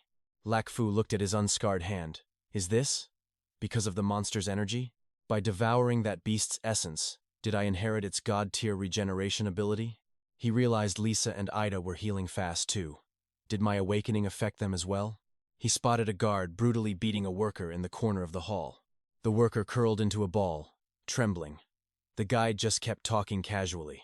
This is one of the few safe zones left. We keep the peace with iron discipline. Everything here costs points. You work, you earn, you eat. It's that simple. No free rides. Everyone goes out on missions if they want to survive. The guard kicked the worker again. Clean it right, or I'll kill you myself. The boy trembled in terror, begging for mercy while frantically cleaning. Suddenly, a strange noise caught the leader's attention. His predatory gaze locked onto the alluring figures of Duke Na and Lisa. Licking his lips with greed, he didn't hesitate. He prowled toward 𝒓𝒊 as armed guards tightened the perimeter. They had reached the heart of this iron fortress. Welcome. The boss smirked with a mask of false warmth. You look remarkably lively for survivors of a mid-air disaster. Your spirits seem unbroken despite yesterday's tragedy. 𝒓𝒊 rubbed his neck, offering a humble and polite smile. It was pure luck, he replied softly. We truly owe you for the timely intervention and rescue. Lighting a cigarette, the leader's expression shifted to one of cold disappointment. We hoped that engine sound meant the military. 𝒓𝒊's gaze fell as the heavy silence took over. I'm afraid the rescue teams won't be coming anymore. The boss nearly dropped his cigarette in sheer disbelief. What did you just say? He barked, eyes widening. The nearby Wei-Lam base has already been wiped out, 𝒓𝒊 explained. Even the military was completely overwhelmed. The abyssal sea monsters are expanding their territory every hour. Staying here is a guaranteed death sentence. The leader puffed smoke, feigning a look of deep sorrow. But we have too many people here who cannot fight. A mass retreat would only lead to a bloodbath. Besides, we bled to build this sanctuary from the ground up. We can't just abandon our home on a whim. 𝒓𝒊 realized that further persuasion was a waste of breath. If that is your final decision, I won't interfere, 𝒓𝒊 stated. He had his own path to follow. However, we have an urgent mission at the Wei-Lam headquarters. We must depart immediately to finish it. With his goals set, the protagonist prepared to leave. Once again, thank you for saving our lives. Hold it right there, the boss growled, blocking their exit. He leaned back, finally revealing his true, venomous nature. We spent precious resources and risked our lives to save you. We nearly died fighting those plane tentacles. Do you think a simple thanks settles a debt this heavy? You think you can just walk away for free? The atmosphere turned icy as 𝒓𝒊's expression darkened. Stay here and pay your dues properly, the boss sneered. 𝒓𝒊 realized with a jolt of anger that this wasn't a rescue. These predators were just hunting for new prey. The villain laughed mockingly, enjoying the look of betrayal on their faces. Don't treat me like the bad guy here. I'm just a businessman making a fair demand to his debtors. He framed his greed as a righteous transaction. How could someone be so shamelessly wicked? But if 𒓓𝒊 refused this offer, what would happen next? Before he could act, rifles were leveled at their heads. This wasn't a request, it was a forced ultimatum. The boss relaxed into his chair, savoring his smoke with smug arrogance. There's no need for such tension, he chuckled. Repaying a life debt is the natural order of the world. He spoke as if he held the moral high ground. 𝒓𝒊 wouldn't be bullied so easily. The three of them shifted into combat stances, ready to strike back. The girls nodded, prepared to unleash their hidden powers. They were about to launch a desperate counterattack. The guards tensed, fingers tightening on their triggers. But as the seconds ticked by, nothing happened at all. Shock washed over them. 𝒓𝒊's god-tier ability refused to activate. Even the girls' transformations failed to manifest. They stood frozen and powerless. The villains stared at them, completely baffled by their pathetic attempt at a fight. 𝒓𝒊 remembered the warning about his power's current state. Was his inner beast truly in a deep slumber? Without his core energy, his companions were also left drained. Their trump card had become a total disaster. The leader burst into a mocking, bone-chilling laughter. Is this some kind of joke? You guys are hilarious. You lot better stay here and work off every cent you owe. 𝒓𝒊 felt a wave of burning humiliation. This fortress operated on a cold, calculated hierarchy. Every task was measured, and every soul had a price. Work hard, eat well. Those who do nothing, starve. The leader boasted about his cruel yet effective meritocracy. Earn 100 points, and you'll get your freedom back. I'll even provide weapons and supplies for your journey. For a fleeting second, he almost sounded reasonable. But 𝒓𝒊 knew his kindness was just a poison trap. How could he trust a snake like this? This point system was likely just another way to keep them enslaved. Unfortunately, they were backed into a corner with no escape. They had to play his game to survive. Relax. These are the ironclad rules of this sanctuary. Even the boss claimed to be a servant to the law. He exhaled a final cloud of smoke and gave the command. The girls were led away to begin their labor. Under her iron rule, the name 𝒂 echoes through his mind, a haunting ghost from the world before. Finally, Wang Yan barks an order, sending 𝒓𝒊 to the warehouse so Xiao Vu's squad can rest. Forced into grunt work, 𝒓𝒊 follows the lackeys, only to feel Xiao Vu's eyes burning with hate. Why such hostility? 𝒓𝒊 is literally doing their dirty work so they can slack off for once. No gratitude. Only cold resentment, a bitter pill to swallow in this merciless, decaying world of survival. The warehouse is a mountain of chaos. He must sort, shelve, and scrub every inch of the floor. It's back-breaking labor, and 𝒓𝒊's current vessel is far from a powerhouse. Even a crate feels heavy. He groans, struggling to hoist the cargo toward the ladder. But then, destiny takes a treacherous turn. His foot slips. Gravity pulls him down as the massive crate hurtles toward his face like a hammer. In the final heartbeat, a blinding aura erupts. He catches the crushing weight with just a single hand. He cheated death by a hair's breadth. To be crushed by a box? What a pathetic, unlucky end. Could it be?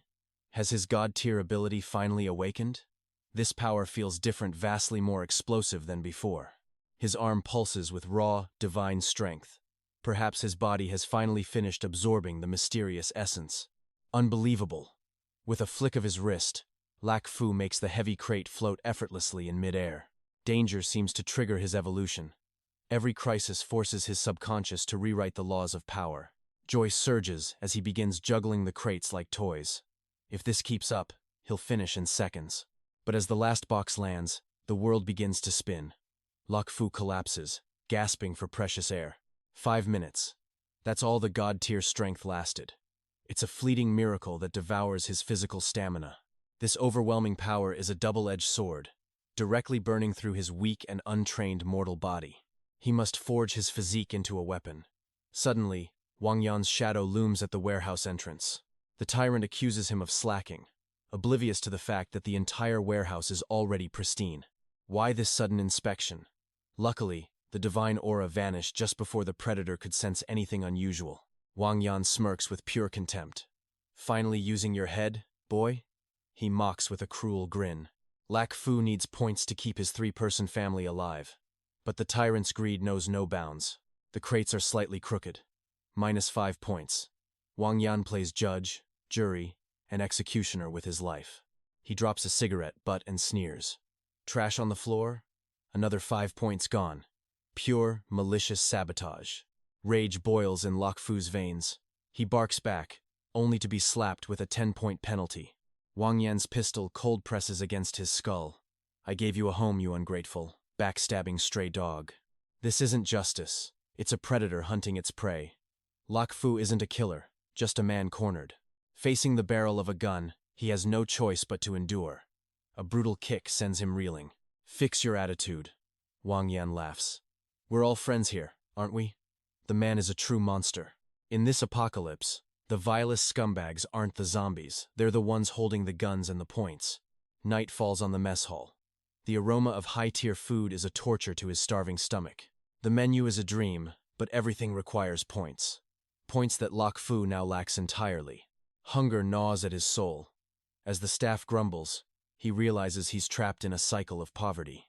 Nothing here suits my palate, he lies, walking away to hide the shame of his empty pockets. He runs into his old friends, the traders who feast while he withers in the cold, dark shadows. They laugh at his misfortune. First day and 20 points in the red? You're a special kind of loser. Can't even clean, but you're first to the food? Their mockery is a blade, twisting in his heart. 𝒓𝒊 remains silent. His only burning thought is the safety of 𝑑𝒐𝒘𝒆𝒓 and 𝑔𝒑𝒐𝒑. He turns to leave, but a sudden, angelic melody stops him. Music? In this den of vipers? On stage, 𝒐𝒆 plays the piano, while 𝑷𝒐𝒘𝒆𝒓 waits anxiously in the dim backstage light. A pink-haired singer takes the spotlight. Her face is hauntingly familiar, a superstar from the world that died. It's Q. Even a legendary idol has been reduced to a mere plaything for the new world's elite. Nearby, a maid's desperate cry rings out. The men with points are looking for a different kind of dessert. Disgusting scum. Women here have zero protection. Why are these monsters even allowed to exist? Across the room, more chaos erupts. Potatoes again? The cycle of misery never ends. Needs more flavor, a bully sneers. His target? Poor Xiao Wu from the warehouse. He spits right into the food. Xiao Wu trembles with rage, yet remains utterly helpless. Lok Fu intervenes like a hero of justice. Leave him alone. He did nothing to you. It's cruel. He expects the bully to snap, but instead, something unexpected happens. Xiao Wu shoves him away. This is none of your business. The room freezes. Even the performers, Ju and Riza, stop. Lok Fu is stunned. Why this sudden hostility? He was only trying to demand justice. Then, Xiao Wu's bitter words reveal everything. He thinks Lok Fu stole his job and points. To him, the main character is a useless thief. This explains the warehouse grudge. It wasn't just Wang Yan's trap, it was desperate survival. The main character realizes he's being played. But look closer, he was genuinely trying to help. The argument flares up. To the onlookers, it's just a free, pathetic comedy show. To these vultures, it's just low-lives fighting over scraps. A source of twisted entertainment. They want blood to season their meals. These bastards thrive on the suffering of others. Tension peaks. Riza moves to protect him, but Chu immediately pulls her back. She knows Wang Yan. He'll stop the chaos before his toys break too early. He slams the table. Sit down and eat. The room falls into a deathly silence. The show ends, but Lok Fu is left with a bone-chilling, cold warning.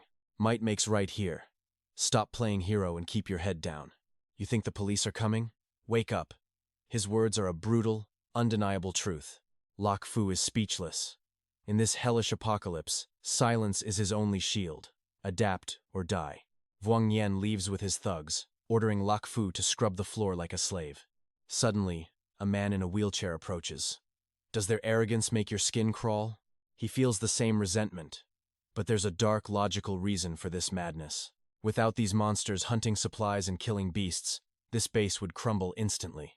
And if it falls, the weak and disabled would be the first ones discarded. It's a soul-crushing reality. The man continues, explaining the foundation of their society. The point system was designed for fairness. Greater contribution meant a better chance to live, but it became a double-edged sword. High-point elites became lawless, untouchable gods. While the poor crawl through filth to survive, Lok Fu's eyes burn with defiance. That's just an excuse. They act like tyrants because you all choose to endure it. The man sighs deeply. You don't understand. To survive, we must swallow our pride. His gaze is heavy with worry. Take my advice. Stop provoking those monsters. There are no happy endings for heroes. But Lok Fu isn't listening anymore. He scoffs. If I lose my humanity, can I even call this living? The man is frustrated but powerless. Lok Fu turns his back on the status quo. Thanks for the warning, but I'll carve out my own destiny in this world. Back at the warehouse, memories haunt him. He isn't that helpless weakling anymore. He grits his teeth. Energy flares. Only God-tier power can shatter these chains. Solo training begins.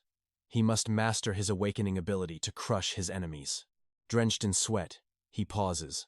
Enough for today. Time to check on the others. He wonders how they're holding up. Suddenly, boom! A massive explosion rocks the facility. He rushes toward the smoke. What the hell is going on in there? He slips into the shadows. The sight before him is far more grim than expected. Noticing an unlocked door, our protagonist slips inside. A massive crowd has gathered, their eyes glued to the center. They scream with bloodlust, surrounding a makeshift arena. It looks like a savage gladiatorial match for survival. The contenders? A terrified human against a mindless infected. The poor boy in the ring trembles with paralyzing fear. Get moving, Xiao Wu, someone roars. I bet 20 points on you. Don't you dare lose or get bitten. Watching this sick entertainment, Luo Fu stands paralyzed. Is this kid really throwing his life away for points? The crowd sneers, fueled by greed and desperation. In this lawless hell, those with points rule over the weak. Win and you're a king. Lose and you're trash.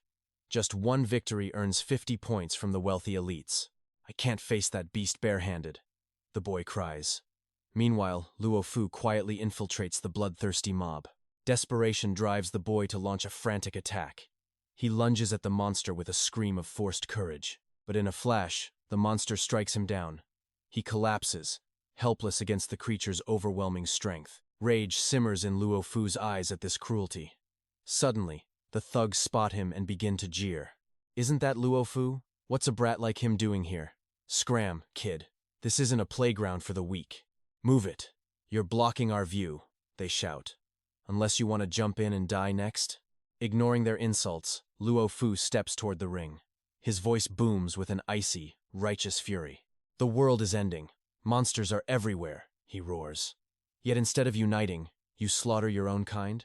Stunned by his outburst, the crowd falls silent. Is this kid insane? Has he finally lost his mind? Luo Fu steps onto the stage, shielding the boy. His expression is cold, his gaze sharp as a blade. I never imagined humans would be more monstrous than beasts. With a low growl, he awakens his hidden power. His growth ability ignites.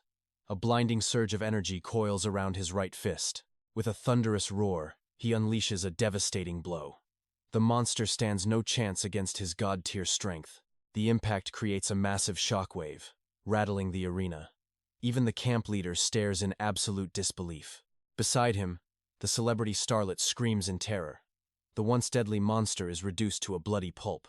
Who is this kid? The leader stammers. The entire room is frozen in a state of shock. Trying to save face, the leader forces a laugh. Impressive. Those points will still go to Xiao Wu then. Luo Fu narrows his eyes, disgusted by the charade. Even Xiao Wu can't believe what just happened. Show's over. Everyone disperse, the leader commands. He turns away, pretending this humiliation never occurred.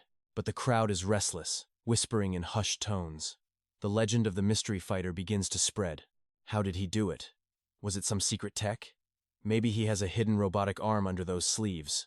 Luo Fu hears their pathetic theories and scoffs. They have no idea about the true power he holds. Xiao Wu, grateful for his life, approaches him. Hey, follow me, he whispers with newfound respect. Surprised, Luo Fu decides to follow the boy. He wonders what this mysterious youth has in mind. They reach a quiet corner, away from prying eyes. Xiao Wu's heart is heavy with conflicting emotions. Shyly, he pulls out a small bag of buns. Take these. Consider our debt settled, he mutters. Luo Fu stares at the meager gift and sighs. This kid is more honorable than most in this hellscape. Thanks, Xiao Wu, he says with a soft smile. The boy hesitates, his voice trembling with concern. You're strong, but it's not enough, Xiao Wu warns. Those monsters in power are definitely targeting you now. Luo Fu nods calmly, fully aware of the danger. I'll be careful. Don't worry about me. Just go. If they see us, they'll think we're allies. Xiao Wu pushes him away, desperate to protect him. Amused by the sudden change, Luo Fu agrees. Fine. I am leaving right now.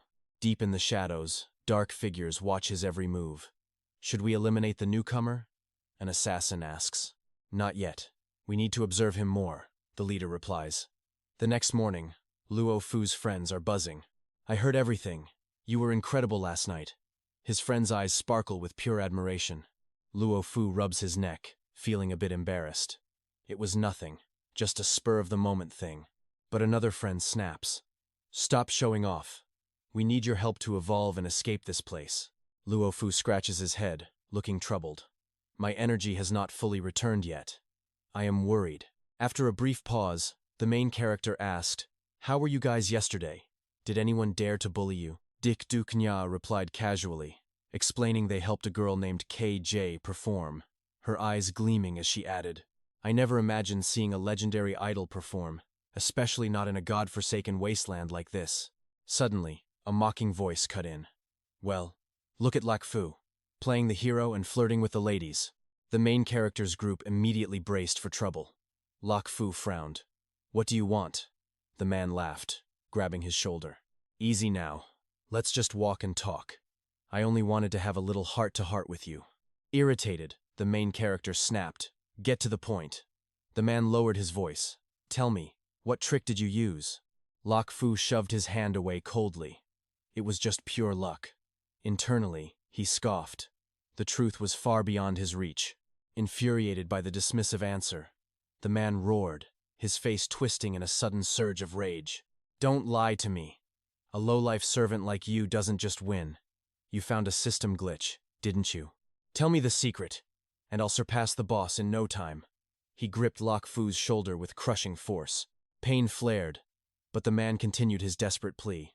Listen, I've hated this corrupt management for a long time. We're all being oppressed by that brat, Tu Vu. I swear, if I ever take command here, I'll bring true justice and equality. I'll burn the point system to the ground. Everyone will be equal. Suddenly, he bowed deeply, catching the main character off guard. Lok Fu stammered. Well, inside, Lok Fu sneered at the pathetic lie. Still, he played along, scratching his head with a fake smile. I'll consider it. Risa, losing her patience, snapped at them. Are you two done yet? We're literally starving to death. Seizing the opportunity, Lok Fu excused himself. I have to go. He hurried away before the man could respond. The man stood there, stunned and speechless, as the main character vanished into the distance. Elsewhere, 𝒊𝒏𝒏 gathered a crowd. His voice boomed with false gravity. Silence! I have an urgent announcement. Our scouts in the north have reported a massive surge in monsters. They're blocking our vital supply routes. Someone must clear them out. It's a suicide mission, so I'm sending our most elite warriors. He named his top thugs. Then, lighting a cigarette, 𝒊𝒏𝒏 turned to Lok Fu with a predatory grin. Lok Fu, we all saw your spectacular display last night. Such god-tier power shouldn't be wasted, right? I'm giving you a golden opportunity. Complete this, and you'll be drowning in merit points. With your skills, you might even become a legend. Unless, of course, you're too much of a coward to go. I won't force you. Lok Fu lowered his gaze, his expression unreadable. 𝒐𝒘𝒆𝒓 hissed. It's a trap. Even Risa pleaded. Lok Fu, please, don't agree to this. The main character stood in silence, haunted by memories of the fear and the desperate need to survive. Voices of the past echoed in his ears, the cries of those who stayed silent just to live another day. He realized all eyes were on him. If he stayed, he'd just be another slave under 𝒊𝒏𝒏's thumb. But how could a man with the soul of a ruler accept such a pathetic existence? Finally, he looked up, eyes blazing. Fine, I'll go. Just make sure you keep your word. 𝒊𝒏𝒏. The boss laughed heartily. That's the spirit. Lok Fu turned to the girls. Don't worry, see you soon. Risa whispered a warning while 𝒐𝒘𝒆𝒓 acted indifferent. Always looking for a stage to show off. Walking toward the danger, Lok Fu's mind raced. The world is an apocalypse, but living like this is a nightmare. I refuse to live in fear. Maybe my actions will finally awaken the dormant courage in these people. Moments later, the scene shifts. Lok Fu and the elite squad reach a desolate mountain pass. A heavy silence hung in the air. Something felt horribly wrong. One thug muttered, "This is strange. The reports said hundreds of monsters were here. So where are they? Is this some kind of joke? Did the scouts lie? I'll dock their points for this." Lok Fu sensed a hidden killing intent beneath the soil. 𝒊𝒏𝒏 scoffed. Maybe a landslide buried those brainless beasts. This place truly has divine luck. Suddenly, a rotting hand burst from the earth, grabbing his leg. Then, dozens more erupted like a tide. Open fire! They're still alive! One thug screamed as the monsters dragged them into the dirt. As the massacre began, Lok Fu looked back, his heart sinking. The gunshots. They'll attract everything nearby. As the monster tide swells, Lok Fu and the cold-blooded 𝒊𝒏𝒏 are forced to open fire. 𝒊𝒏𝒏 roars in fury, seizing a subordinate whose stupidity nearly cost them their lives. Focus fire, 𝒊𝒏𝒏 commands, desperate to carve a bloody escape route through the mountain. They execute the retreat through chaos. Every second a brutal struggle against the encroaching death. Forget him! 𝒊𝒏𝒏 shouts, but a child's piercing scream suddenly echoes from a nearby bus. Lok Fu spots a tiny figure trapped at the mountain's base and immediately sounds the alarm. A beautiful red-haired girl is sobbing behind the glass, her eyes wide with terrifying desperation. Vhuang Nim orders a cold abandonment, but Lok Fu refuses to leave her to the slaughter. In a flash of Godspeed, he vanishes, leaving the stunned group behind in his wake.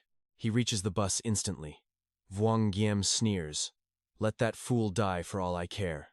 Inside, the girl cowers in a corner as a monster's razor claws prepare to strike. Boom!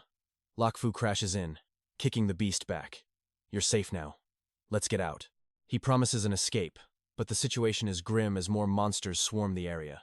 Damn it, we're boxed in. High above, Vhuang Nim watches the scene with a sinister smirk. "How tragic," the leader sneers. His concern nothing but a shallow, twisted mask for his cruelty. Duke Na screams in terror, begging for someone to save the hero they left behind. "He's a corpse already." Vhuang Nim scoffs, refusing to risk his men for a lost cause.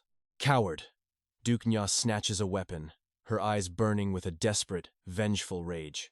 Dijia points an accusing finger, blaming the traitors for sentencing Lok Fu to death. Vhuang Nim growls, "He chose his own grave. Stop this pathetic whining at once." With a vile grin, he orders his men to silence the girls and end the chaos.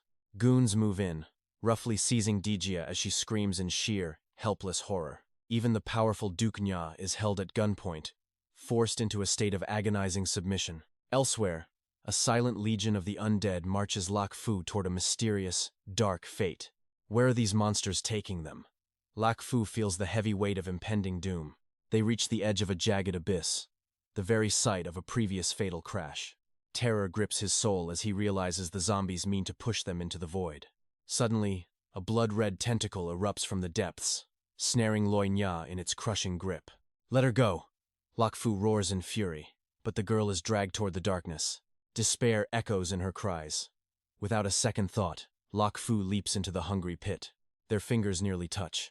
"Big brother!" she screams, reaching out one last desperate time. The tentacle jerks away. His hand grasps only empty air as he begins his final fall. Is this the end? He wonders, apologizing to his friends as the abyss swallows him whole. Suddenly, a dark, ancient voice mocks him from within the depths of his own mind. A pathetic hero, it sneers.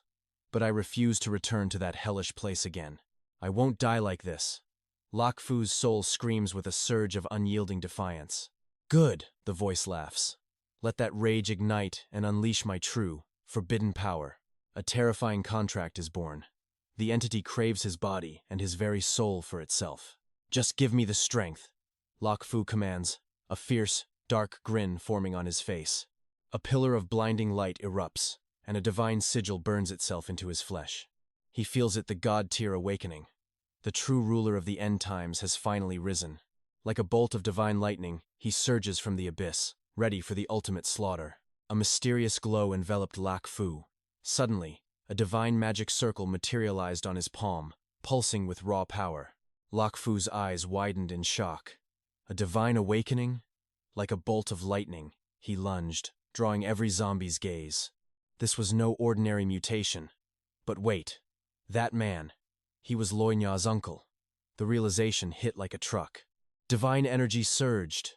Lok Fu stood within a storm of golden chains before pausing for a heartbeat. He charged to save Loi Nya, channeling absolute power into his fist before shattering the monster's defenses. A blinding supernova of light exploded, devouring the entire horizon and sealing the fate of the undead horde. The zombies fell like wheat before a scythe, as Lok Fu plucked the young girl from the jaws of certain death. He shielded her with his body crashing into the earth with such force that the very ground shattered. The undead swarm closed in again, but Loi Nya slowly rose, slipping from his protective embrace. She scanned the desolate ruins, her heart sinking as she looked at Lok Fu, who remained deathly still. Terror gripped her soul as she desperately shook him, crying out, "Big brother, please wake up." With Lok Fu missing, Risa and Duke Nya were taken captive, while Risa wept in despair. "He won't fall easily," Duke Nya whispered. "His unique power always turns the tide. I know he's coming back." Suddenly, their captor kicked the door open, a twisted sneer on his face as he mocked their hope. "Coming back? I saw him get swallowed by the horde," he laughed, relishing their despair. "No one survives that hell." Duke Na felt her world go cold while Risa screamed at the monster, "You're nothing but parasitic trash." The brute grabbed Risa with a cruel grip. "He was just a fool we used. Don't touch me." Risa spat. You animal! 𝒐𝒘𝒆𝒓 cursed, but the villain only laughed, his hands wandering where they didn't belong. Behave, and maybe I'll be gentle, he leered. Risa trembled, her skin crawling as she screamed for him to stop. Just then, Ku entered with the rations. Seeing the assault, she hurled the tray, striking the predator with fury. You dog, touch them again and I'll end you, she roared, her eyes burning. Keep your hands to yourself. Enraged, the thug turned on his own ally. You useless women, he bellowed. You think the boss will save you? 𝒊𝒐𝒅 isn't here now.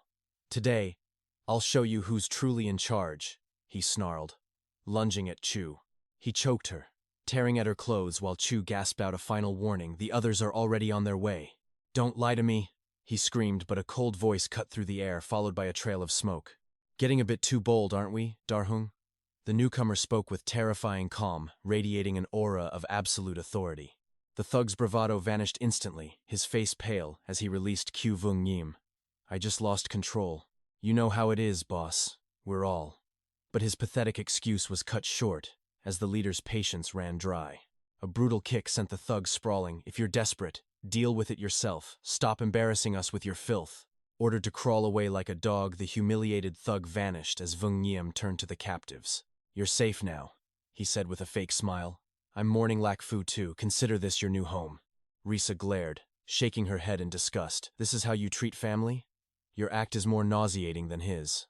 Her words struck a nerve, and the mask of the kind leader slipped, revealing the monster lurking beneath. He crushed his cigarette between his teeth. We'll see how long that pride lasts, he hissed, turning away. No food for them for 3 days. Chu could only bite her lip and obey, trapped in this nightmare. Suddenly, a frantic shout echoed down the hall. Boss! Boss! You won't believe it. 𝒏𝒏 has returned from the dead. 𝒊𝒐𝒅's face twisted in shock and rage. He survived? And brought the girl back? Panic seeped into his eyes. Inside, the girls' hearts leapt with hope as 𝒊𝒐𝒅 rushed to the gates, his mind racing with fear. How is he still breathing? He wondered. Is he really the prophesied one? Is he the world's chosen ruler? He forced a smile as he approached 𝒏𝒏. You're alive. Thank the heavens. Are you injured? What happened?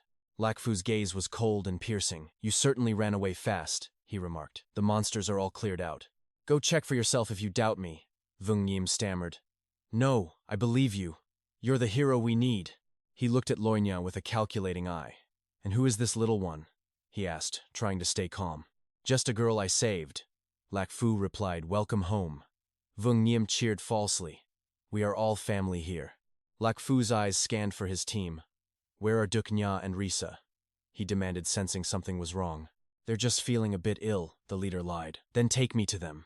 Now, 𝒏𝒏 ordered, his aura flaring. 𝒊𝒐𝒅 threw an arm around his shoulder. Don't be so tense. You've just returned. Let's celebrate your legendary victory first. Along, bring out the finest beer. The subordinate nodded and obeyed, while the air remained razor sharp. The villain finally dropped his mask, sneering with a twisted grin. Don't waste my mercy, 𝒏𝒏. One wrong move and those girls will die. 𝒏𝒏 gripped his shoulder with cold, lethal fury. Touch a single hair on their heads, and I'll make you regret ever being born into this hell. The tyrant turned pale, then suddenly laughed, raising a glass to toast the legendary hero's arrival. He draped an arm over 𝒏𝒏 like a brother, but the hero felt only pure, sickening disgust. The crowd roared with hollow praise, forcing glass after glass of wine upon the silent, brooding warrior. He was being targeted. The villain wanted him dead drunk while his friends remained in mortal peril. Chu watched from the sidelines, pouring the poison as the trap closed around the unsuspecting hero. With a heavy thud, 𝒏𝒏 collapsed. Chu stared at him, her eyes swirling with hidden, dark intent. Like a pile of rotting garbage, they tossed the hero into a room, intoxicated and completely defenseless. The tyrant ordered him bound in heavy chains, desperate to know how this fool survived the apocalypse. Suspicion burned in the villain's eyes. They left him alone in the abyss, tied like a sacrificial lamb. Silence filled the pitch-black room until the door creaked. A shadow crept in, clutching a jagged blade. The steel gleamed in the dark. Was this an execution? Was the ruler of ends about to fall? The assassin lunged, driving the blade down. In that heartbeat, 𝒏𝒏's eyes snapped open with power. His god-tier ability surged. The chains shattered as he pinned the mysterious intruder onto the bed instantly. The body felt soft and fragile, This wasn't a killer. Something was very wrong with this assassination attempt. He ripped away the cloak, revealing the small, delicate frame of Chu, the girl from the feast. She cried out in frustration. "I came to save you. And you treat your savior like this?" Lok Fu froze. In this world of betrayal, how could he have known she was an ally? "I watered down your wine," she whispered. "Without my help, you'd never have woken up tonight." Doubts clouded his mind. Why would she risk her life? Chu's expression turned chillingly serious and grim. She wanted to escape this nightmare and reach Mado, unaware of the divine power Lak Fu possessed. Meanwhile, the tyrant interrogated little Na. "Tell me everything. How did that man fly like a god?" He was obsessed with the hero's secret weapons, his greed growing more dangerous with every passing second. The child's tears fell like rain. Annoyed, the monster ordered his men to take her to Chu. Investigating a child was a headache. His top lieutenant, Dai Hung, led the trembling girl away first. On the dark corridor, he tried to comfort her, but a terrifying presence was lurking in the shadows. A flash of darkness. A blood-curdling scream. Gore sprayed the walls as the guard was brutally slaughtered. Back in the room, Chu revealed the truth. A corporate survivor had once spoken of a sanctuary. Mado, a hidden fortress of the Blue Cloud Corporation, filled with lost technology and ultimate defense systems. A place where monsters couldn't reach. He had urged everyone to follow him to that promised land. "This place is a death trap," he warned. Both Chu and the tyrant heard his desperate plea, but the next morning, the man vanished. The tyrant returned with a cold, calculated lie for everyone. "He was infected," the villain claimed. "I had to execute him before he turned on us all." He said it with a sickening smile, as if murdering hope was just another part of his day. From then on, anyone who tried to leave met a tragic accident. Fear became the ultimate cage. The tyrant had cornered Chu, his voice a poisonous crawl. "Don't go looking for death out there. Stay here and serve me. Why trade this safety for a shallow grave in the wasteland? It wasn't a choice, it was a threat. Wait for a rescue that is never, ever coming." Slowly, the will to escape died. The base became a tomb for the living, ruled by terror. He used fear to turn everyone into mindless puppets, forcing them to obey his every cruel whim.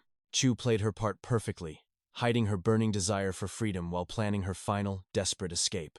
Under the tyrant's rule, the survivors had become hollow shells. Their courage was completely and utterly broken. She was alone in the dark, until she saw the godlike strength radiating from the man called Lok Fu. Kiju ignited a spark of hope, urging the main character to take his girl and escape to the magic capital.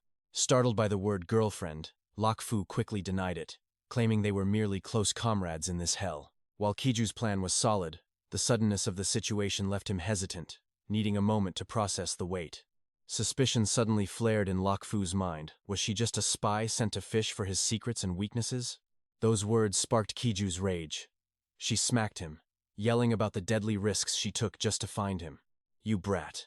After all the hell Wang Yan put you through, you still have the nerve to doubt my intentions?" He winced in pain. For a famous idol, Kiju sure didn't hold back her violent, terrifying streak when provoked. Finally stopping, Kiju threw on her coat, preparing to leave the room while maintaining her cold, distant composure. "Status is meaningless now," she snapped, declaring that fame died the moment the world began to rot and burn. She moved to lead him toward 𝑑𝒐𝒘𝒆𝒓 and Ra, but the door cracked open to a nightmare. A cold gun barrel pressed firmly against her forehead the moment she stepped toward the dark, narrow hallway. It was one of Wang Yan's dogs. The bastard had suspected a rat was helping Lok Fu all along. Leaving the door unlocked was a calculated trap, a cruel scheme set by a man who anticipated every betrayal. He had arranged for his lackeys to monitor from the shadows, leaving no room for a secret escape. The lackey's grin widened with malice. He never expected the famous Kiju to be the one playing the traitor. Lok Fu roared, taking the heat and claiming he had forced Kiju into this mess against her own will. "Shut up," the thug barked, but his arrogance vanished as a monstrous shadow lunged from the pitch-black darkness. In a heartbeat, Wang Yan's man became a screaming snack for a beast that struck with blinding, lethal speed. This gruesome scene left both of them paralyzed with shock. How had the monsters breached their final safe haven? The base was compromised. They had to find 𝑑𝒐𝒘𝒆𝒓 and Ra before the slaughter reached their cells. Lok Fu shouted for Kiju to lead the way, racing through the corridors as the sounds of death echoed. One devastating punch shattered the steel door like glass. Nothing could withstand the main character's god-tier, awakened strength. Behind the wreckage stood 𝑑𝒐𝒘𝒆𝒓, who had finally been reached by their savior, 𝒑𝒑. Feeling guilty for their suffering, 𝒑𝒑 immediately ignited his ability to surge power into his loyal allies. 𝑑𝒐𝒘𝒆𝒓 transformed instantly, her arm morphing into a lethal, armored blade that sliced through iron like paper. Kiju stood frozen in absolute terror. This was her first time witnessing the true, terrifying scale of their powers. 𝒑𝒑 had no time for long explanations, promising to reveal the secrets of their evolution once they survived. Screams outside reached a deafening pitch. The monsters had completely overrun the base, turning it into a graveyard. The desperate cries for help were heart-wrenching, painting a picture of a base falling into total, bloody chaos. The infection was spreading like wildfire much faster than anyone could have ever anticipated in their worst nightmares. 𝒑𝒑 suddenly remembered Loina. She was just a child, defenseless against the tide of hungry monsters. Kiju's face darkened as she revealed the grim truth. Wang had already snatched the little girl away. With no choice left, he split the team to handle the crisis. His allies would secure the survivors. 𝒐𝒘𝒆𝒓 and Ra would lead the escape, while he and Kiju hunted the villain to save Loina. The operation began. 10 minutes later, they reached the area where the air reeked of iron and death. Bodies lay scattered everywhere as 𒑑𝒑 whispered that the target was lurking just beyond the next door. Suddenly, a cold gun barrel pressed against the back of 𒑑𝒑's skull. The hunter had become the hunted. The man on the chair was a decoy. The real Wang emerged from the shadows with burning fury. "Why, Kiju?" he hissed, gripping her wrist. "Was I not enough? Did you choose this pretty boy over me? You only love the thrill of conquest." Kiju spat. Her eyes filled with nothing but pure, unadulterated loathing. She grabbed the gun and pressed it to her own chest, daring the monster to end her miserable life. Wang trembled with rage as Kiju called him a disgusting stain that she could no longer endure. He muttered curses under his breath, but before he could pull the trigger, the main character made his move. 𒑑𝒑 lunged forward, his fist colliding with the villain's face in a strike that shook the entire room. "You brought this on yourself," he growled, demanding the location of the child as the villain hit the floor. A guttural growl erupted from the monster. "Without me, you insects would have perished long ago. How dare you betray your savior?" His visage contorted into a nightmare. Crimson eyes blazed, fangs bared, and grotesque tentacles burst violently from his flesh. "Perish, all of you!" he shrieked. A lethal strike lunged toward 𒑑𝒑, who barely raised his guard to block the impact.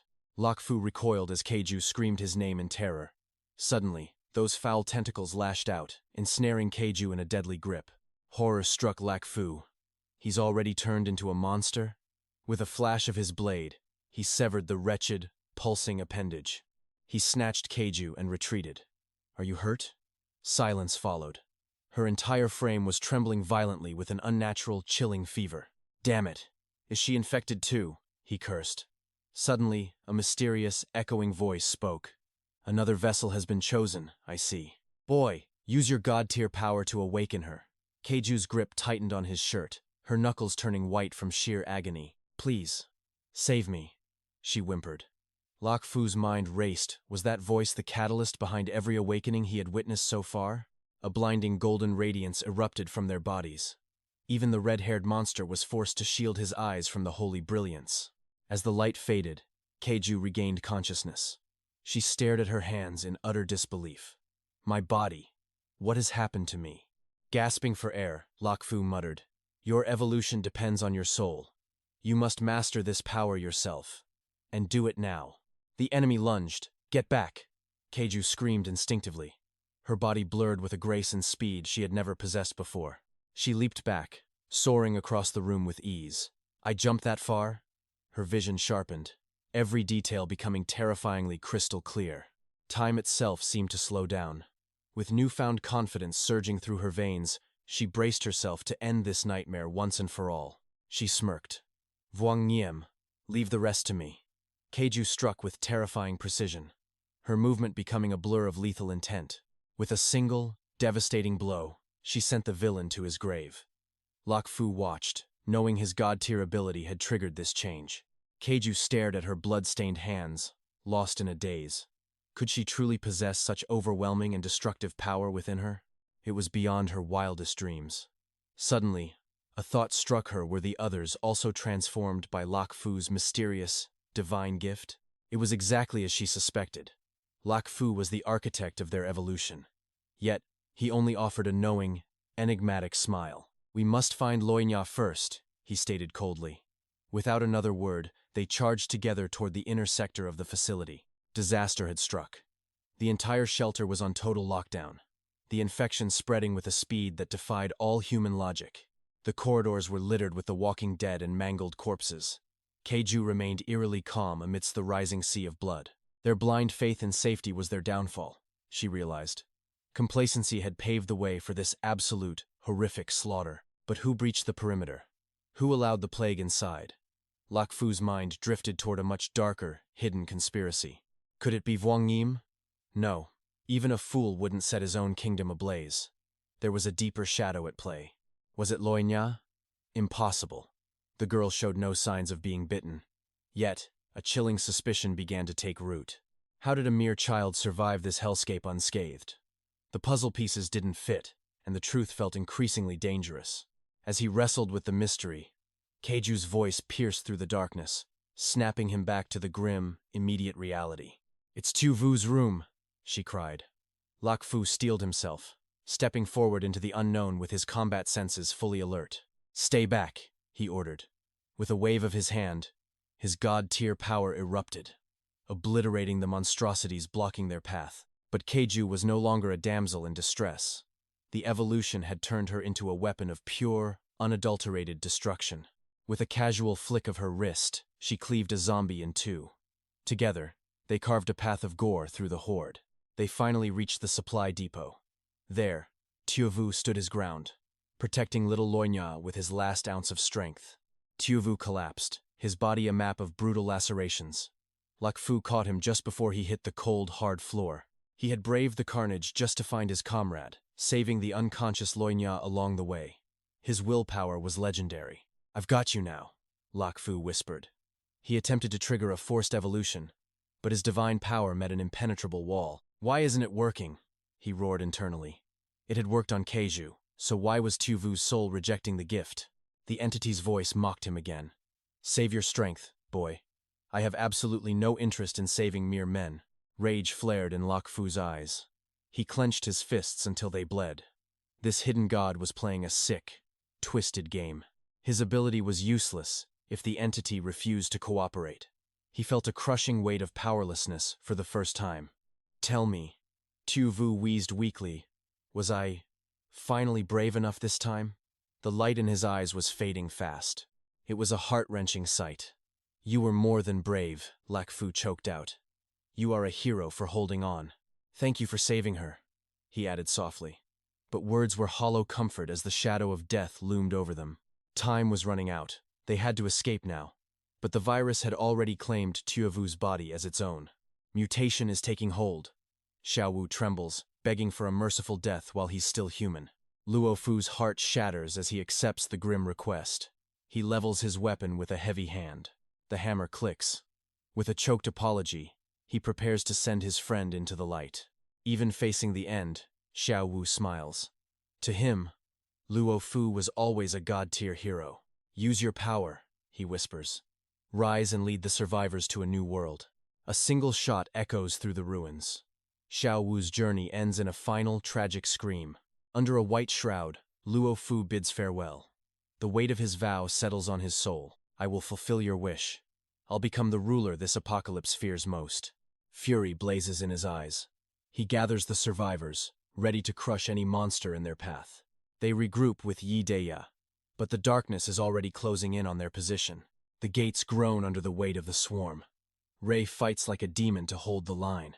Chains rattle as Luo Fu unleashes his strength. Together, they seal the abyss away. Temporary silence falls, but the stench of death still lingers heavily in the stagnant air. Terror ripples through the crowd. In this new world, hope is the rarest currency of all. Luo Fu masks his own dread. There is no time for mourning in the end times. He carves a message of survival. "Keep moving, or the shadows will claim your soul." Every second is a gamble. The uncertainty of their fate breeds a suffocating, primal fear. If even the strongest bases fall, where can humanity truly find a sanctuary? The target is Mo City. 2 days later, they reach the edge of a haunted forest. Fighter jets roar across the gray sky. A desperate strike against the nightmare begins. Target locked. A gargantuan beast with writhing tentacles emerges from the gloom. The pilots brace themselves. They prepare to rain hellfire down on the evolved Titan. Bombs fall like rain, yet the creature dances through the explosions with unnatural grace. It's evolving mid-battle. The monster's counterstrike is swift, brutal, and utterly devastating. Mission failure. The sky turns into a graveyard as the predator claims its territory. Shadows strike Eagle 2. Parasitic monsters swarm the wings, tearing through cold steel. The cockpit glass shatters. The pilot stares into the abyss of a monster's hungry maw. Panic screams through the radio. A predator has breached the sanctuary of the sky. The jet spirals into a death dive. There is no escape from this airborne nightmare. A massive fireball consumes the horizon. Another piece of human civilization turns to ash. From the cliffs below, the survivors watch. The world is dying, one explosion at a time. Blue Wing is down. The abyss of sea has swallowed another group of brave souls. Luo Fu watches the smoke rise. The era of human dominance is officially over. Electronic signals are dead. The very atmosphere seems to reject humanity's presence. Since the end began, the world has gone dark. We are alone in the silence. Standing on the precipice, they look down at the ruins of a once great city. Mo City lies ahead, but Yida Ya feels a chilling premonition in her bones. At camp, the training continues. Every bullet must find its mark to survive tomorrow. While others rest, the trauma of the past haunts the quiet moments of the night. Luo Fu remembers Lei Ya's story. A tale of a family destroyed by the swarm. Her father sacrificed everything. He became bait so his daughter could live another day. He stood alone against the horde, his screams drowned out by the sound of tearing flesh. Her mother couldn't leave him. The bond of love was stronger than the fear of death. "Wait in the car," she had whispered. A final lie told to save a child's heart. "Don't go, Mom." But the shadows swallowed her whole, leaving only a haunting memory. "Don't go." In the end, little Loinya couldn't wait any longer. Starving and alone, she left the car only to lure a nightmare toward her. She scrambled back in terror, but our protagonist pulled her from the jaws of death. Back at the camp, Jia Jia beamed with pride. "Good job, Loinya." As a reward for her bravery, a sweet treat was presented. The child's laughter filled the air as she took the candy. Watching this, Lak Fu felt a deep sense of relief. Loinya had been under their care for days without a single sign of mutation. Clearly, the shelter's destruction wasn't her fault. Meanwhile, tension brewed elsewhere. 𝑷𝒐𝒘𝒆𝒓 glared at Chu, who was lounging around while the others bled and sweated in training. "Why bother training?" Chu scoffed. To her, one transformation was enough to wipe out any monster horde. 𝒔𝒑kņa's eyes narrowed. Overconfidence is a death sentence, especially when you are still this weak. Rage flared in Chu's eyes. She screamed, "Don't you dare look down on me! Who saved you at the shelter? Who crushed Vwangnyem?" She spat the words like venom. Tired of the drama, 𝒔𝒑kņa turned away. "Fine, die your own way. If it weren't for Lak Fu, I wouldn't waste my breath on you." Chu's spoiled ego took a direct hit. She snarled, "Who needs your help anyway?" Blood boiled in her veins. She exploded at 𝒔𝒑kņa, her voice echoing through the desolate ruins. She assumed the warrior woman was just venting her own frustrations. But unlike the explosive Chu, 𝒔𝒑kņa remained icy calm. "She is not that petty," the warrior replied coldly, leaving Chu fuming with a sense of inferiority. Sensing a bloodbath, Lak Fu stepped in. "Stop it, both of you. Chu, you have got it all wrong." He explained that 𝒔𝒑kņa was just blunt, and he was the one who asked her to push everyone's limits. Placing a hand on her shoulder, he spoke the hard truth. Survival in this hellscape demands more than just heart. It demands absolute power. The enemies are evolving, and if we stagnate, we die. The tension broke as Ra arrived with steaming bowls of noodles. "Let us eat and cool down. Everyone." But Chu was not having it. "Noodles again? I am sick of this trash." She threw the offer back in Ra's face. Tears welled up in Ra's eyes instantly. Lak Fu stood frozen, stunned by Chu's sheer lack of gratitude. In this apocalypse, Food was life, yet she treated it like garbage. Furious and embarrassed, Chu stormed off into the darkness. Night swallowed the camp. As the others slipped into a restless sleep, Lak Fu finally closed his eyes on his hammock. The wind rustled through the leaves like a warning. Suddenly, a sharp blow shattered the silence of the night. "Wake up, Lak Fu!" 𝑑𝒐𝒘𝒆𝒓's hand came down hard. The protagonist bolted upright, heart hammering against his ribs. What? An ambush? He scanned the shadows, but the threat was different this time. 𝑑𝒐𝒘𝒆𝒓 handed him a crumpled note, her voice grim. "Chu is gone." Lak Fu's brow furrowed. "What?" He snatched the paper, his eyes darting across the messy handwriting. Beside a mocking doodle were the words, "See you in Demon City." Meanwhile, Chu was trekking through the wasteland alone. She kicked a stone, her heart filled with bitterness. She was convinced they were all looking down on her. "I will show them," she muttered. "I will prove I am more than just a burden." But as the silence deepened, her bravado began to crack. The area was eerily quiet. Wait, are there not supposed to be monsters here? Panic set in. She flicked her flashlight, its beam cutting through the oppressive fog as she called out into the void. "Is anyone there? Open up!" She spotted a building and ran toward it, desperate for any sign of humanity. "Hello? Is someone inside?" She reached the door, unaware of the horror creeping up behind her. As her light flickered away, twisted, obsidian claws emerged from the abyss, reaching for her soul. Lak Fu and 𝑑𝒐𝒘𝒆𝒓 were already on the move. They roared through the wasteland, searching for their reckless comrade. "We split up here," Lak Fu shouted. "If you find her, signal me with your energy." Somewhere in the darkness, a scream was cut short. "Damn it," Chu gasped, her lungs burning as she hit a dead end. The monsters did not just come, they swarmed. A literal wall of flesh and teeth blocked her only escape. Her knees buckled. Tears blurred her vision as the cold reality of her weakness finally shattered her ego. Just as the shadows prepared to feast, a familiar, powerful presence tore through the atmosphere. Ku! It was him. Lak Fu arrived like a vengeful god, his aura exploding as he reached out to her. "Are you all right?" Chu looked up, her eyes wide with disbelief. "You? Why did you come for me?" He unleashed his god-tier ability to block the monsters while pulling Chu back to safety. "The signal's live. 𝑑𝒐𝒘𝒆𝒓 will sense it soon." Suddenly, two beasts breached his barrier. Seeing the crisis, Fu Lak shoved Q forward. "Go, I'll cover the rear, just run." Before he could strike, a massive boom erupted. Both monsters were instantly pulverized into dust. Fu Lak stood in disbelief, his eyes wide. He turned to find 𝑑𝒐𝒘𝒆𝒓 standing there. "We move now," she urged. The main character snapped out of his shock and sprinted away. He pushed the vehicle to its absolute limit, fleeing the dead zone as adrenaline surged. "Hold on tight!" he yelled.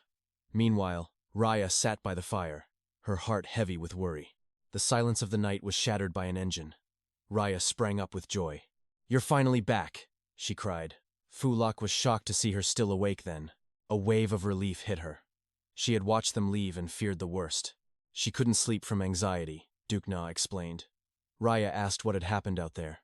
Guilt gnawed at Chu. She tried to apologize, but a calm voice suddenly cut her off. "It was nothing. We were just scouting the path for tomorrow's mission." 𝑑𝒐𝒘𝒆𝒓 lied smoothly. She claimed they followed Chu for protection. "Go rest now. We need everyone at peak strength." Seeing 𝑑𝒐𝒘𝒆𝒓 wasn't angry, Chu shyly reached out and grasped the edge of her sleeve. Chu coughed awkwardly and spoke. Outside the city, thousands of monsters were swarming the walls. Thousands of beasts were clawing at the gates. Suddenly, a rogue bus barreled toward the city. A rogue vehicle charged the gates at suicidal speed, captured by drones from the sky. Observers were horrified by the reckless charge. Before they could speak, a massive explosion erupted. The explosion rocked the perimeter. The bus was transformed into a flaming wreck in seconds. The vehicle lay charred and broken on the road. The scout reported no signs of life. "No survivors," the scout noted. "An infection likely caused the driver to lose all control." "Ignore the wreckage," a cold voice commanded. "Focus all surveillance on the western perimeter now." The orders were absolute. Meanwhile, in the dark underground tunnels, Fu Lak's group moved stealthily. The group walked silently through the darkness. Fu Lak finally asked why they were hiding. "Why waste effort hiding our tracks?" Flashback to before the explosion, they found a secret path. They had discovered a hidden tunnel underground. 𝒐𝒘 didn't answer his question immediately. She looked at him. 𝒊𝒏, do you truly wish to challenge the Ulam Corporation? It's not too late to turn back. 𝒊𝒏 was stunned by her sudden, serious question. Of course we're going. 𝒐𝒘 fell silent, reflecting on the corporation's dark projects. She thought of the previous incident. Ulam was harvesting victims from the survivor camps. They lured people with hope, only to send the infected to their mysterious headquarters.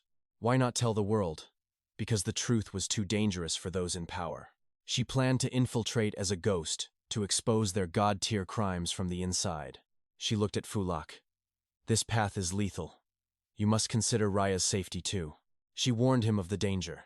The main character realized he had been far too careless. You're right.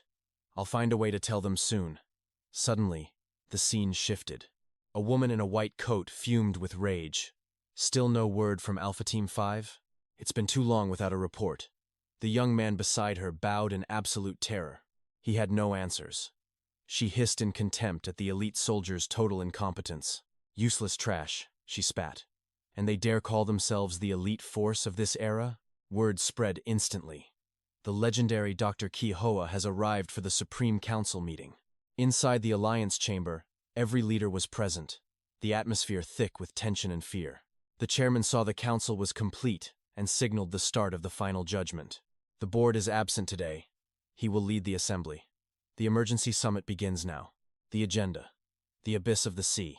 Secretary Mac Lee of Azure Group begins the briefing. Ever since the abyss emerged, dark clouds have suffocated the sky over Centipede City. Electromagnetic interference is peaking. With ground communications severed, locking missile coordinates is impossible. Next, the doctor reports on the deconstruction bomb project. The atmosphere grows heavy with dread. The news is grim. Dr. 𝒌𝟐 admits she cannot find the parasite's true origin. To manufacture the deconstruction bomb, they desperately need the parasite's primary genetic sequence. Projecting images of 𝒊𝒏, the doctor notes that ordinary infected genes are all corrupted. She's utilizing the Galaxy supercomputer for simulations, but time is a luxury they don't have. Suddenly, a man slams the table. How much longer? Until humanity is wiped out? Is this the limit of Azure Group? Representative Lam sneers with pure, biting contempt. If you're useless, let HDDC handle it. Replace these failures with artificial intelligence. This is Representative Lam, the face of HDDC, a faction built to hunt the MT monsters. As tension spikes, Mac Lee forces a diplomatic smile. Representative Lam, Azure prioritizes human life. Lam's fury doesn't fade. His eyes remain cold, filled with the arrogance of the strong. Fine. Then show me results, he barks. Mac Lee quickly moves to the next speakers. Next, the Azure Group commanders will reveal the emergency counteroffensive strategy. A man in military uniform steps forward. Commander Long Chan, the Iron Fist of Azure. The W02 weapon arrived yesterday. Its stability and power dwarf the previous W01 model. With absolute confidence, Long Chan declares, "In 2 seconds, I can vaporize those monsters." The room erupts in shock. W02 is combat ready? Can it really be deployed so soon? But the energy required for launch. Where could we possibly find that much power? Whispers fill the hall. The WL cannons are state-of-the-art, engineering marvels of pure destruction, boasting a range of 100 kilometers and a devastating kill radius. Dr. Tu Duong speaks. Calm yourselves. We've modified the launch pads to handle the massive energy surge effectively. We'll drain the national power grid to jumpstart the W02 for the first strike. While Dr. 𝒌𝟐 smiles, Lam looks disgusted. Mac Lee officially announces the decree. Energy Department, prepare for W02. In 1 week, the operation for survival begins. Meanwhile, 𝒊𝒏 and his crew tread through the dark, silent subterranean tunnels. Time loses meaning in the dark. Finally, a city emerges. A sprawling, desolate metropolis. Once bustling, it's now a ghost town. 𝒊𝒏 reaches for a floating warning flyer.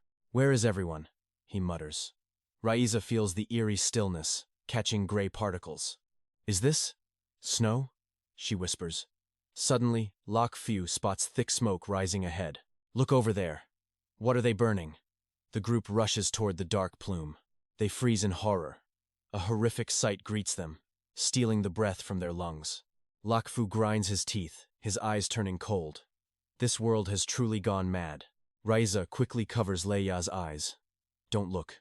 Ahead, a massive, hellish pyre blazes. It wasn't wood feeding the flames. It was a mountain of countless human corpses. 2 guards in hazmat suits spot them. Where did you come from? Get out now. We're spotted. Move. Using his god-tier ability, Lak Fu vanishes in a blur of speed. The guards gasp in confusion. Where did they go? They were just here. Suddenly, cold steel presses against their spines. Chu and the team have them pinned. Don't move, they growl. The guards tremble like leaves, yet try to act tough. What are you doing? Are you insane enough to challenge the Azure group? Lak Fu steps from the shadows, his expression icy and lethal. I only want answers. Trembling with absolute terror, the man stammered, questioning why they sought such forbidden knowledge. Realizing they were outsiders, he froze. 𝒐𝒘𝒆𝒓 lost patience, his voice booming with authority. No more games. Tell the truth. Cornered, the worker finally began his grim, tragic tale. He spoke of the fall, when the capital transformed into an impenetrable, cold-blooded fortress. Terrifying visions resurfaced in his mind. Run, he whispered. Leave before the nightmare claims you. Suddenly, a chilling broadcast echoed through the streets, ordering everyone to seek immediate shelter. Seal all exits. Lock the windows. The voice reminded them of the corporation's absolute, iron rule. 𝑑𝒐𝒘𝒆𝒓 security had deployed countless liquid nitrogen warheads throughout the city's frozen streets. One moment, monsters raged. The next, they were turned into silent monuments of jagged ice.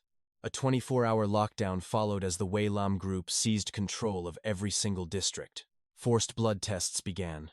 Anyone showing signs of infection was dragged away to their headquarters. Total anarchy erupted everywhere. Lak Fu watched the smoke, a horrifying realization dawning on him. The piles you're burning, he choked out. Are those the bodies of the infected souls? The man let out a haunting, hollow laugh before revealing the city's darkest, most twisted secret. The infected go to the Blue Building. These are just those who chose suicide. Lak Fu gasped in shock. Suicide? But isn't the capital supposed to be a safe haven? The worker sighed. Hope is dead here. Many lost everything to the tide of monsters. Trapped behind these walls, they are mere batteries used to fuel the corporation's endless greed. Electricity is a luxury. Food is rationed. Every step outside requires their master's explicit permission. This isn't a sanctuary. It's a living hell. City has become a massive, gilded prison. Life is guaranteed, but freedom is extinct. Lak Fu struggled to grasp such heartless cruelty. Why stay? He demanded. Why doesn't everyone just fight their way out of this cage? Tears finally broke through as the workers collapsed. They were trapped by 𝑑𝒐𝒘𝒆𝒓's cold pride. The corporation forbids escape to maintain their image, even as the people rot from within. The only exit is north by sea, but those golden tickets are reserved for the elite. For a commoner, the waiting list for a single boat spans over 10 long years. Stunned by the injustice, Kiju lowered his weapon. The weight of their misery was suffocating. Even 𝒐𝒘𝒆𝒓 couldn't hide his grief. For these workers, escape was a fading, impossible dream. Beyond the walls, the ocean teems with mutated horrors. Ships vanish into the dark abyss daily. Even 𝑑𝒐𝒏's patrols suffer heavy losses. Without a warship, the sea is a watery graveyard. The price of safety is unreachable. The 2 men wept, broken by their harsh, hopeless reality. If you thought this was paradise, you were wrong. Hide yourselves before the guards find you. If the higher-ups find intruders, we'll all pay the price in blood, they pleaded desperately. Lak Fu nodded, feeling their pain. We understand. We won't cause you any more trouble. Regrouping, Lak Fu broke the news. The situation was far more dire than they ever imagined. What's the plan? A comrade asked. The weight of their next move hung heavy over them. We find Leia's family first, Lak Fu declared, his resolve hardening like tempered steel. Their paths diverged there. Some headed for the docks, hunting for one last desperate chance. Farewells were exchanged as they split up, each heading toward their own uncertain, dangerous fate. Stay sharp, Lak Fu warned. In this city, your true identity is a death warrant. They parted ways with a final salute. Meanwhile, a shadow was moving in the cold darkness. An agent rushed to Dr. Guihua. We've found her.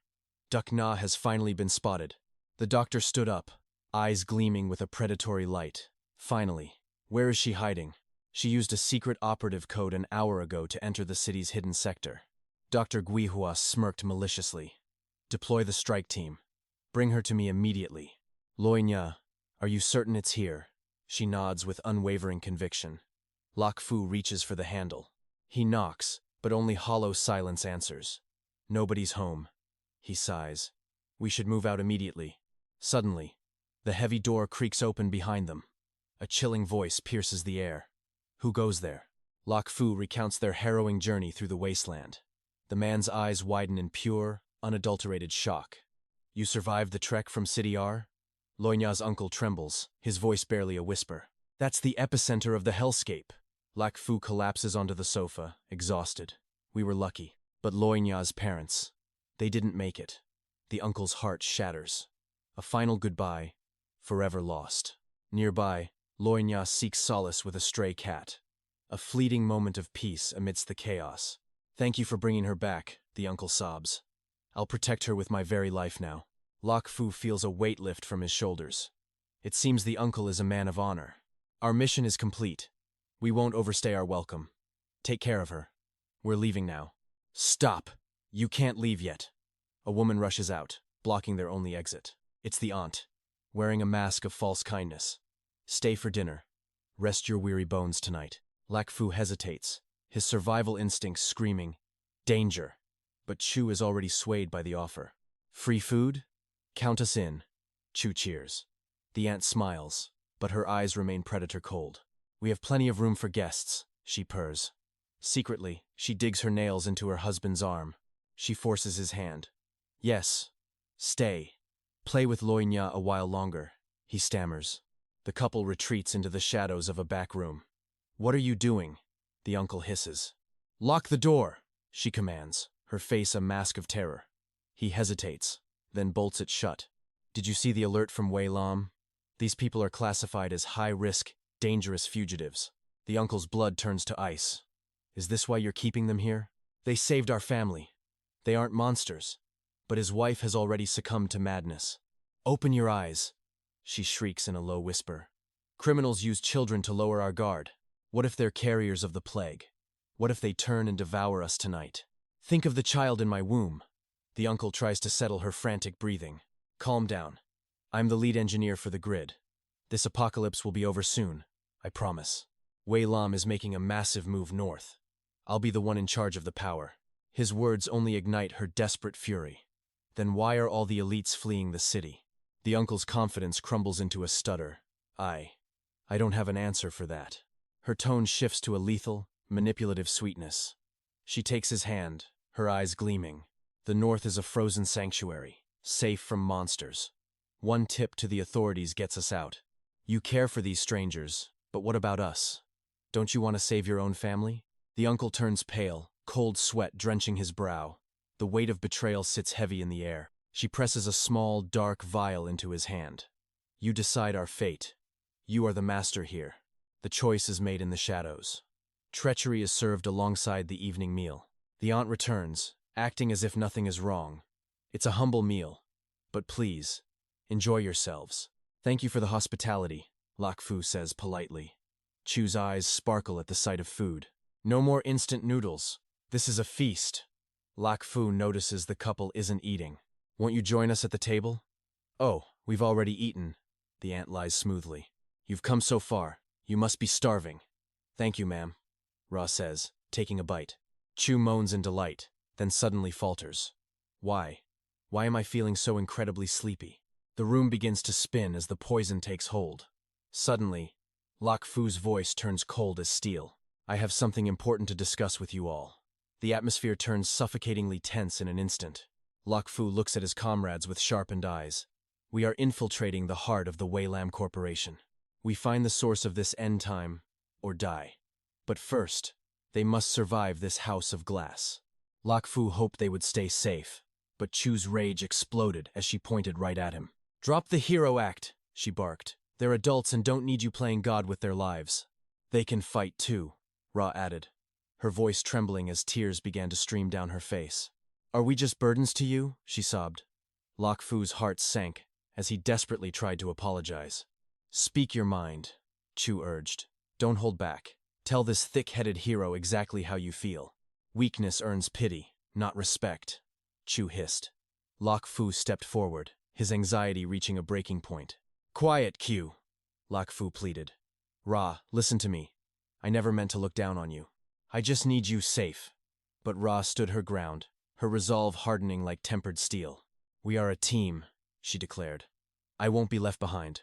I'm going with you, no matter what, to find the truth and fight by your side. Her words struck Lok Fu like a physical blow. Overwhelmed by her loyalty, he grabbed her hand. Fine. If you trust me, then we move together. Chu jumped back, startled by their sudden unity. What are you two staring at me for? Puffing out her chest, Chu scoffed. The path ahead is suicide. You'll need my elite support anyway. I'll tag along, just to keep you alive. Lok Fu and Ra could only sigh in disbelief. Duke Nya finally broke her silence. The decision is made. From tomorrow, everyone follows my direct orders. Now, get some rest, she commanded. As night fell, a chilling gloom swallowed the entire city. The air turned icy as a lone man stared into the abyss, his voice trembling with guilt. I'm sorry, he whispered. Beside him, Lei Na's uncle gripped the railing until his knuckles turned white. He clutched the vial his wife had given him, but the life-saving pills were already gone. Shadows stretched across the dark city as the Research Institute strike team mobilized in total silence. They surrounded Lok Fu's hideout like ghosts, moving with lethal precision through the dead of night. Following their commander's signal, they cleared the rooms one by one until they reached the main character. A flashlight beam cut through the dark, landing on Lok Fu's sleeping face. That's him. Take him. Secure the others too, they whispered, dragging the unconscious teammates into the cold night air. A witness watched from behind a curtain, trembling as the black van sped away into the gloom. On the table lay 2 train tickets, a final chance for escape that had now vanished forever. Light flooded an operating room. Doctors hovered over a body, their scalpels gleaming under the sterile lamps. The growth is accelerating, one doctor muttered. It's fused deeper than we ever imagined possible. The source has consumed half his body. How is he even alive right now? If it reaches his brain, he'll become a monster. But if he controls it, he'll transcend humanity. The lead surgeon donned his gloves as Lok Fu lay helpless on the table, a mere test subject. The cold steel touched his skin. Enough talk. Let the evolution begin. Start the procedure. Time blurred. Suddenly, a searing pain ripped through Lok Fu's mind, forcing his eyes wide open. He tried to scream, but no sound came out. Drenched in sweat, he bolted upright, gasping for air. Was it all just a nightmare? His head spun as he scanned the unfamiliar, sterile room. A woman in a white coat leaned against the bed. You've finally returned from the brink, sleeper.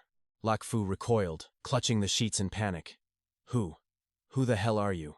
She stretched lazily, a mischievous smirk playing on her lips. Welcome back to the land of the living. Don't tell me you forgot? We've shared quite the history together, little hero. Fragments of a buried memory flickered in his mind.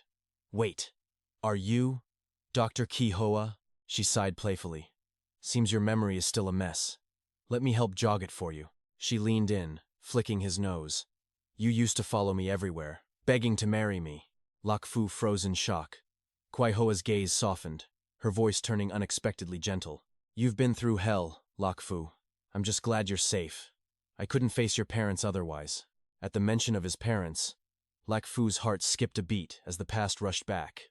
Overwhelmed, Lok Fu lunges forward and grips her shoulders. My parents, what do you know? Startled, he recoils and sits back, trying to steady his heart. Qui-Hoa rubs her shoulder. She sighs heavily, looking weary. Ida told me everything that happened on your journey here. Lok Fu stays guarded, eyes narrowing. Where are they? Where is Ida and the others? Twirling a lock of hair, she smirks. They're awake. I'll take you to them very soon. But first, we have matters to discuss. She smiles, but no killing intent radiates from her. Asterisk. Is she testing my story? Asterisk, he wonders. He hadn't coordinated his lies with Ida just yet. Qui-Hoa's playful gaze turns cold and serious. She stares directly into the main character's eyes. Lok Fu, I truly knew your parents. He tenses, bracing for the secrets about to unfold. She begins a tale etched in pain. They were the elite pillars of the 𝑗 group, my mentors. But a catastrophic lab disaster in the deep sea base claimed their lives forever. The cause remains a mystery. I survived by chance. But you were the sole survivor. Found among the wreckage, young 𝒓𝒊 had lost everything, including his very memories of the past. She recalls his broken, unconscious form. Her heart had wavered in that moment of total chaos. I should have raised you, but my high-ranking duties at 𝑗 were far too demanding. I arranged a new family and tasked Ida to protect you from the shadows for years. She wipes away a phantom tear, returning to the grim and cold reality of the present. Ida says your parents are infected. I'm truly sorry. Doubts still cloud 𝒓𝒊's suspicious mind. Asterisk. How much of this is a lie? Is she truly trying to protect me or hide things? Asterisk. Suddenly, she seizes his hand with desperate eyes. Fulfill their legacy. Join the 𝑗 group. The prestigious Dr. Quihoa was practically begging him to enter their ranks and gain power. Fight for humanity. Rebuild our shattered world. The grand ideal hangs heavy in the stagnant air. It sounds noble, but it's far too sudden. 𝒓𝒊's mind is a whirlwind of confusion. He gazes at his gripped hand, speechless. The weight of a hidden destiny begins to surface. Sensing his hesitation, she lets go. Don't decide now. This is a lot to process, kid. She turns to leave, gesturing for him to follow. He stands, still reeling from her revelation. Every word she spoke needs deep scrutiny. Is this woman a saint or a lurking serpent? They step into the corridor. The atmosphere shifts as staff bow in respect to her presence. Dr. Quihoa, they chant. The prestigious title sends a jolt of surprise through 𝒓𝒊. Don't be so formal, she giggles. In private, you can just call me Big Sister, okay? 𝒓𝒊 snaps back to the present. The apocalypse. What does your organization actually know? And the abyssal sea. Where did that nightmare truly begin? And where is it heading? A twisted, enigmatic smile creeps across the doctor's face before she finally answers his question. Our knowledge is limited. We believe the abyss lurks deep beneath the Earth's ancient crust, but something woke it. A signal. A call echoing through the planet's very magnetic field. 𝒓𝒊 freezes. He remembers the exact moment he blacked out the moment the world died. Asterisk. Was it me? Asterisk. The abyss surged exactly when his god-tier power first stirred in the dark. His silence is loud. Quihoa's eyes gleam with a predatory, terrifying curiosity as she watches. Her smile widens into something monstrous. She seems to be craving a very specific, dark answer. Tell me, do you feel a strange change occurring within your own body right now? The question sends a chill down his spine. No, I'm perfectly fine. He lies through teeth. Satisfied for now, she leads him to a hall where his companions are already waiting. The three girls are there, undergoing intense physical evaluations under the watchful eyes of guards. They are the sole survivors of Centipede City rare specimens in this dying, monster-filled world. How did you all survive that hell? She asks, her eyes searching for his hidden strength. Everything rested on her. Without her, they would have perished long ago. That was the cold, undeniable truth. But then, a terrifying idea struck Quihoa. What if she cloned her? A legion of her god-tier power. Crushing the Sea of Abyss would be easy then. 𝒓𝒊 was speechless at such a chilling, heartless thought. It was just a joke, of course. If it were that simple, this apocalypse would have ended already. She smiled, leaving him at a loss for words. Perhaps she was just eccentric. Then, she approached them. They had only spoken a few words, yet the atmosphere between them shifted instantly. Something felt dangerously wrong. A thick killing intent filled the air. 𝒓𝒊 didn't dare breathe. Why had things become so tense? Reza didn't care, throwing herself into his arms, fearing he was hurt. But Na's gaze was a blade. She shot him a look so sharp it chilled his very soul. Suddenly, Reza spoke with suspicious eyes. Have you been seduced by another woman? Her words were gasoline on an already raging, jealous fire. Quihoa played the innocent victim, leaving him speechless. Q joined in, mocking his supposed secret conquest. You two looked quite cozy, she teased. She was accusing him of flirting with the alluring, sexy scientist. Q scanned the scientist's seductive uniform, judging his tastes. 𝒓𝒊 realized he was in deep, deep trouble. He desperately explained she only guided him there. But even that defense was immediately used against his character. Didn't you just call her sister? Now she's suddenly a doctor again? His excuses were failing him miserably. Kui Hoa feigned being hurt, acting as if he were discarding her. She was framing him as a villain. Nya's fist clenched white. Her rage was reaching a breaking point. Her expression terrified him to his core. Seconds later, only his desperate pleas for mercy echoed. He was about to pay for this misunderstanding.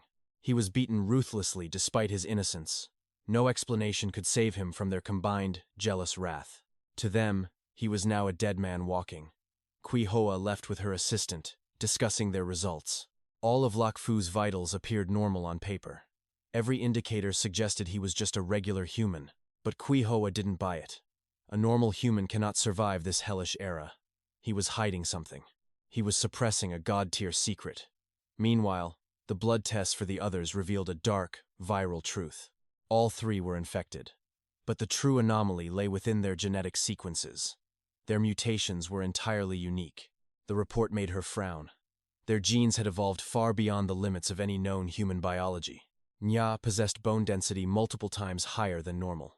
Reza showed signs of primeval, ancient animal evolution. Q held the genetic sequence of an apex insect. To a scientist like her, this was absolutely fascinating. She stroked her chin with a twisted, predatory smile. No one knew what dark schemes she was plotting. Finally free from his torture, Lak Fu regrouped. He could finally speak to his comrades in peace again. He realized they had been drugged by the uncle. Otherwise, they never would have slept through the chaos. Now, all four were trapped here. He cursed his own carelessness. He had failed to see the trap. This place wasn't a power source. It was something else. Reza worried for her friend's safety with him. They are blood relatives, he reasoned. He hoped the man wouldn't be reckless, perhaps acting out of desperation. Nya sighed heavily. They couldn't afford to worry about others. Their own survival was the only priority now. Her face turned grim as she spoke of her dream. She had seen Lak Fu screaming for help. He froze in shock. The nightmare he saw wasn't just a dream. The operating table was a reality. A cold room, a scalpel, and a terrifying procedure. What had they really done to him in there? "You saw me pleading for help?" he asked, trembling. He realized their collective nightmare was a dark prophecy. "We are being hunted," she warned. Lak Fu narrowed his eyes. "I have a plan, but it's dangerous. It required perfect synchronization. The risks were astronomical." When he finished, the room fell into a stunned silence. It was a bold, insane gamble. Nya was the first to agree. "It's daring, but we have no choice." She turned to Q. "Can you take point?" Q smiled with newfound confidence, her eyes gleaming with power. "After the last battle, I've mastered my new abilities. Leave the first strike to me," she declared. That night, the shadows moved. As the guards passed, Chu activated her skill, slipping through them like ghosts. Everything was going according to plan. Lak Fu followed close behind. Their rise to power had finally begun. Panic sets in as they seize the MC. Where are they taking him? Suddenly, the shadow of a threat looms. Dr. Phantom Artist appears, her eyes gleaming with dark intent. The twisted experiment is about to reach its peak. Emergency! His brain waves are flatlining. The side effects of his god-tier awakening are tearing him apart. On the brink of death, Lak Fu's soul screams. The latent power within him begins to boil and surge. Kiju realizes the terrifying truth. This isn't a lab, it's the epicenter of the world's end, the source of nightmares. The doctor rages. She cannot extract the origin seed, the core of his apocalyptic power, no matter what. Success is inches away, yet the divine power remains locked. She turns, sensing a hidden presence in the room. A pink strand of hair. Kiju's cover is blown. The predator has finally caught the scent of her prey. "Everyone out." Her voice drops to a lethal whisper. The real, bloody interrogation is about to begin. The coat hits the floor. A flame flickers. The doctor is playing a high-stakes game of life and death. The alarm blares. Water rains down like a judgment. The facility transforms into a chaotic, watery battlefield. Kiju is trapped in the steam. What kind of madness is this? The world is turning upside down. Armed guards swarm the area, guns leveled. This is no longer science. It's a total war for survival. Bound in a blistering heat room, Kiju's mind begins to fracture. Her strength is fading fast in the furnace. "Who sent you? Was it Jita?" The doctor hunts for the rebels plotting against her iron rule. The pressure is suffocating. Did the rival faction pull the strings to steal the MC's god-tier ability? Parched and broken, Kiju begs for a single drop of water. Her spirit is at its absolute breaking point. Denied. The doctor's cruelty is absolute. She will burn the truth out of her, piece by piece. Finally, the wall crumbles. Kiju spills the secrets. The betrayal is laid bare under the scorching lights. A small reward for a massive truth. The deal with the devil is beginning to take its shape. The interrogation deepens. What dark schemes are the rebels brewing to topple the current power structure? The old world is dying, Kiju gasps. A new organization is rising to seize the crown of the apocalypse. The rebels have already made their move, contacting the high representatives. The balance of power is shifting. The doctor trembles with pure rage, treachery. Her own ranks are rotting with the scent of rebellion. Evidence.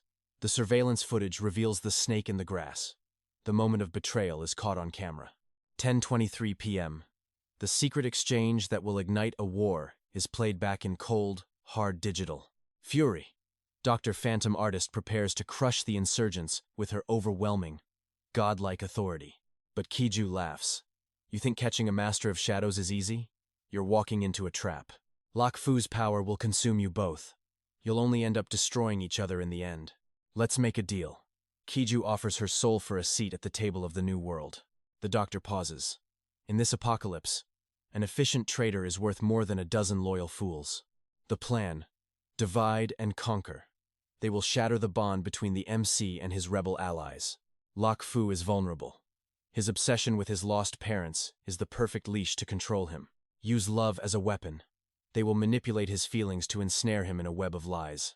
The doctor is skeptical. What caused this sudden change of heart? Why surrender her loyalty now? A scream of pure agony. I'm done. I can't take this torture anymore. Kiju has finally snapped. Why should I suffer for your war? I'm an outsider caught in a nightmare of your making. Let me go. I don't care about your petty struggles for the crown of the end times. A wicked smirk. Realism is a rare commodity. The doctor is pleased with her new, broken toy. Be a good dog, and you'll have a place in my new world order. Now, tell me everything. She lifts Kiju's chin. Tell me the secrets of Lak Fu's divine ability. What did he do to you? The deal is sealed in blood. The trap for the future ruler is set with perfect, deadly precision. Back to the lie. Kiju plays the victim, hiding her serpent's tongue behind a tired, weak smile. Lak Fu, the man who would crush the end times, remains oblivious to the dagger at his back. A playful scolding masks a dark conspiracy. The path to world domination has officially begun. The delicacies of Uilam are truly tempting. Even Caillou couldn't resist such luxury. Suddenly, a summons arrived. Dr. Kui Hoa requested the presence of our protagonists immediately. Stunned, they hesitated. But Raya stepped up, offering to watch over Caillou alone. Once the room cleared, Caillou broke the silence. A subtle trap was being set. Caillou leaned in, whispering a dangerous question. You love Lak Fu, don't you? Raya froze, her heart racing in panic. Why? Why are you asking this now? The hook was set. Everyone knows. But he only sees you as a little sister. Embarrassment washed over Raya. 𝑷𝒐𝒘𝒆𝒓 is. She's just so talented and perfect. Caillou raised a hand, sealing the deal. Stay here at Uilam. Time changes everything. Raya's eyes widened in disbelief. Actually staying here. Permanently at Uilam? As Raya wavered, Caillou played her ultimate card. Think about Lak Fu's parents, Raya. They were legends here before they perished. Dr. Kui Hoa is his only protector. Reading the hidden files, Raya felt a chill. How did you get this information, Caillou? Sensing weakness, Caillou closed the distance. The web of manipulation was tightening fast. She confessed her pact with the doctor. Staying at Uilam was her only choice. But Uilam is ruthless. Didn't 𝑑𝒐𝒘𝒆𝒓 promise to take us to HDDC? Caillou gripped her hand, desperate and firm. Every great power makes mistakes. Raya. Only Uilam can truly wield the war map for humanity's survival. HDDC is a ghost organization. I'm not betraying her. I'm just being safe. Raya turned, her voice trembling with dread. Will we really leave her behind? Caillou lied smoothly. The doctor says she's exhausted by these endless, secret wars. Images of her raw power flashed by. a warrior born for the front lines. She was elite, yet undervalued. HDDC is merely her next hunt for glory. Everyone has their price. She belongs to the battlefield, not a home. We are just humans. We must survive through 𝒏𝒊's god-tier power. Raya's fists clenched in her lap. I just want him to be safe. Finally, the decision was made. Staying at 𝒏𝒊 was their only sanctuary. In a cold, dark room, the echo returned. Yes, staying here is the best choice. Suddenly, a voice cut through. The doctor has arrived with the 2 targets. A wicked grin spread across Dr. 𝒏𝒊's face. The trap was finally set. The scene shifts to a lonely vessel, tossing violently upon the dark, restless ocean. Captain, the storm ahead is catastrophic. We should turn back immediately. Just a bit of rain. We reach the capital tomorrow, no matter what. They sailed on, oblivious. Deep below, an ancient terror awaited its next meal. Suddenly, the roar of a helicopter tore through the sky. Help, or a new nightmare. They landed. Wait outside, the doctor commanded, her voice cold as ice. The outskirts are crawling with monsters. Keep watch, or we all perish. She obeyed. The doctor then led 𝒏𝒊 to a silent, lonely grave. Kneeling in the dirt, she beckoned him. Come closer, 𝒏𝒊. Look closely. He froze as the image was revealed. His parents were staring back at him. They looked so happy. But the doctor had more proof of their past. They were my closest allies, she whispered, showing him their digital memories. A photo from their youth appeared. A time before the world fell into ruin. Suddenly, her expression twisted in rage. They met in university, so long ago. I was their junior. I followed your father everywhere. The obsession began then. He was a brilliant prodigy adored by everyone, even though she had known him for a lifetime. Yet, the nightmare began when his father earned his doctorate and married his mother, a memory the doctor loathed. Her voice turned bitter and venomous as she recalled the union between his father and mother. They married after barely knowing each other for 2 months, while 𒏏𝒊 remained distracted by his phone. Even he sensed the shift. The doctor's behavior was becoming increasingly twisted and unsettling. She drifted into the past, recalling how his elite parents were handpicked for a top-secret mission. They led the 𝑑𝒐𝒅 project for Azure, while she served as a mere lowly assistant. Soon after their marriage, 𝒏𝒊 was born, but the doctor's voice grew colder as the story continued. Your parents were never there for you, she whispered, suddenly locking eyes with him with a predatory gaze. With a threatening tone, she asked if he remembered that she was the one who truly raised him. A sharp pain pierced 𒏏𝒊's mind as fragmented memories began to stitch themselves back together. A vision appeared, a lonely boy shivering in the dark. Sister 𝒏𝒊, are my parents still working? Young 𝒏𝒊 reached out with deceptive warmth. They are busy, little one. Let's go eat, just us. Seeing his realization, she sighed deeply. He finally remembered the tragedy, the day everything went wrong. �𝒏𝒊 fell into a heavy silence. Seizing the opportunity, Dr. 𝒏𝒊 pulled him into a cold embrace. Cry if you must, she whispered. I will protect you just like I did when you were small. This intimate scene was witnessed by Yi Danya, who had just returned from her lonely patrol. Once the doctor vanished, Danya stepped forward. �𝒏𝒊, the charade is over. What happened? The protagonist stopped in his tracks, preparing to voice a choice that would shatter their alliance forever. With a heavy heart, �𝒏𝒊 revealed his decision. He was staying behind with the Azure organization. Disbelief washed over Danya's face. Her fists clenched as she demanded, What did you just say? Her voice thundered through the halls. Azure is corrupt. Can't you see their true monstrous nature? She warned him that Azure's methods were inhuman, but the seeds of manipulation had already taken root. Controlled by the doctor's lies, he believed staying was the only way to fulfill his parents' final wishes. Their actions are cruel, he argued, but they are the only ones fighting against the deep-sea horrors. Danya's face darkened.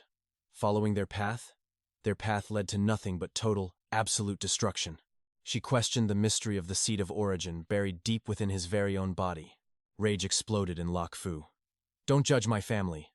You know nothing about what they sacrificed.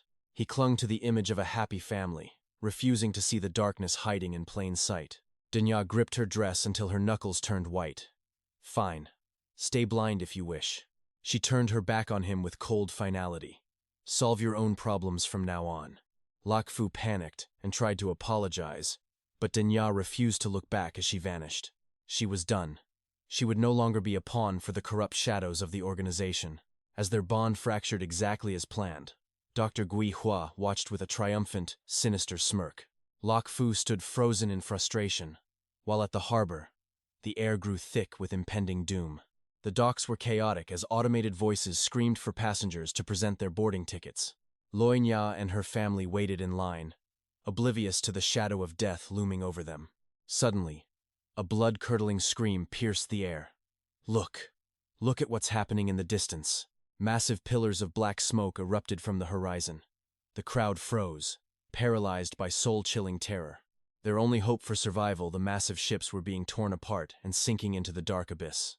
As night fell over the ruins, Dr. Gihua remained obsessed with her forbidden research papers. Sudden footsteps echoed in the dark. The doctor looked up, surprised to see Yi 𝑑𝒐𝒅. 𝑑𝒐𝒅 didn't waste time. Where are Lok Fu and the others? They have completely vanished. Gui Hua maintained her mask of innocence. If you can't find them, why ask a simple doctor? 𝑑𝒐𝒅 lunged forward, her voice a deadly growl. I was taking them away.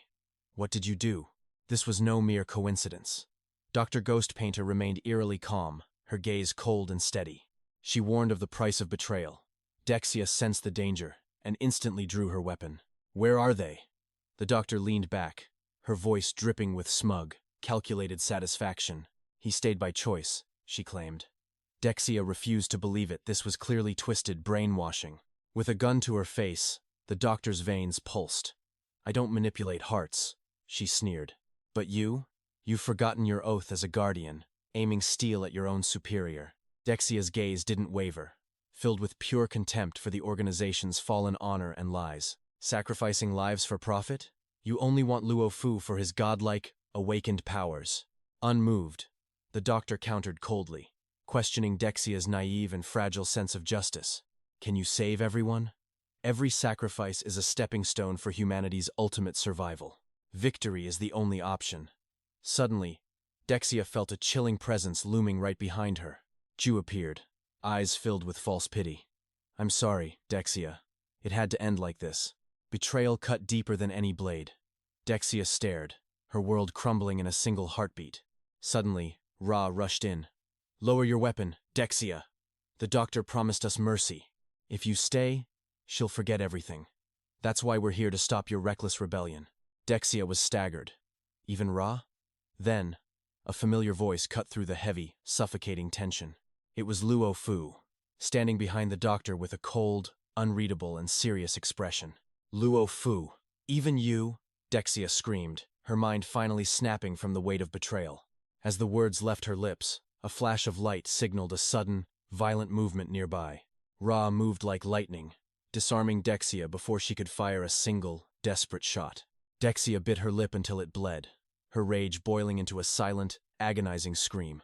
She transformed, lunging at Ra, but Luo Fu finally unleashed his overwhelming, god-tier power.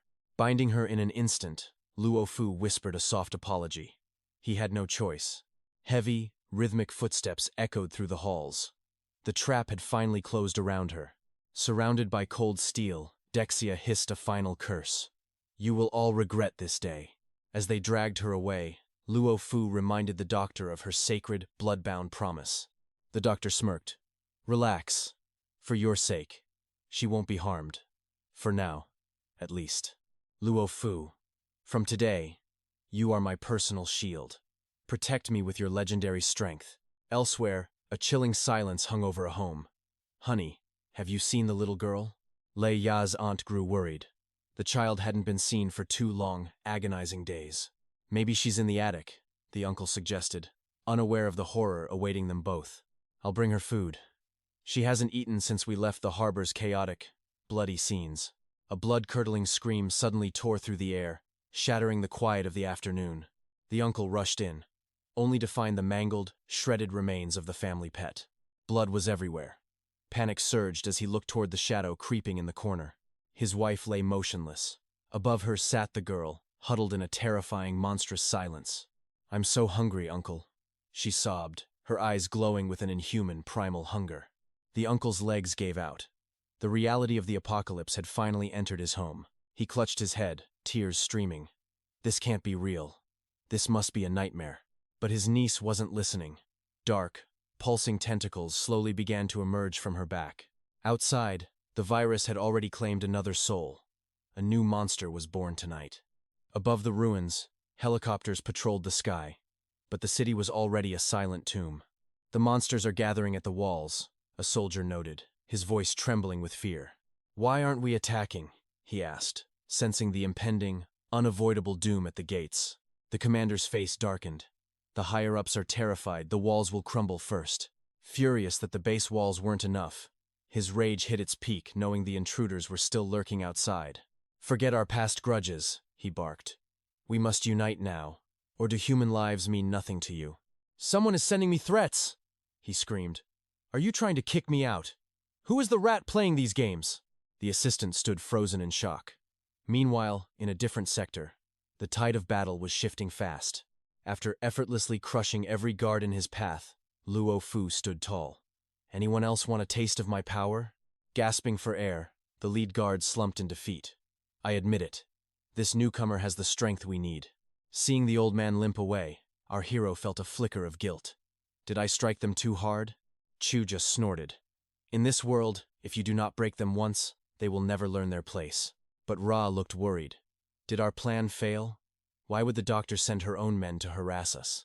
Q blinked in disbelief. Seriously? Those weaklings could not even handle one of my basic moves. Something is wrong. Luo Fu narrowed his eyes. Ra is right. Why send fodder instead of elite units? Is this a test? Maybe she is just a fan of theatrics, he muttered. But something far more sinister is brewing behind those eyes. He went silent, his expression darkening. Even as her bodyguard, she keeps me away from the real secrets. I cannot get close enough to her inner circle, he whispered. The truth remains buried behind her lies. Ra tilted her head, confused. But isn't she an old friend of your parents? Why the secrecy now? The doctor's moves triggered something, Luo Fu replied. My sealed memories are finally beginning to crack and bleed. He remembered the abyss, the deep sea disaster. I was there, he realized. But the truth was stolen from me. Suddenly, a ghostly voice echoed in his mind. Run. Do not trust anyone, especially the woman you call sister. Her real name is Gui Hua. She is the one who destroyed the deep sea base and killed everyone.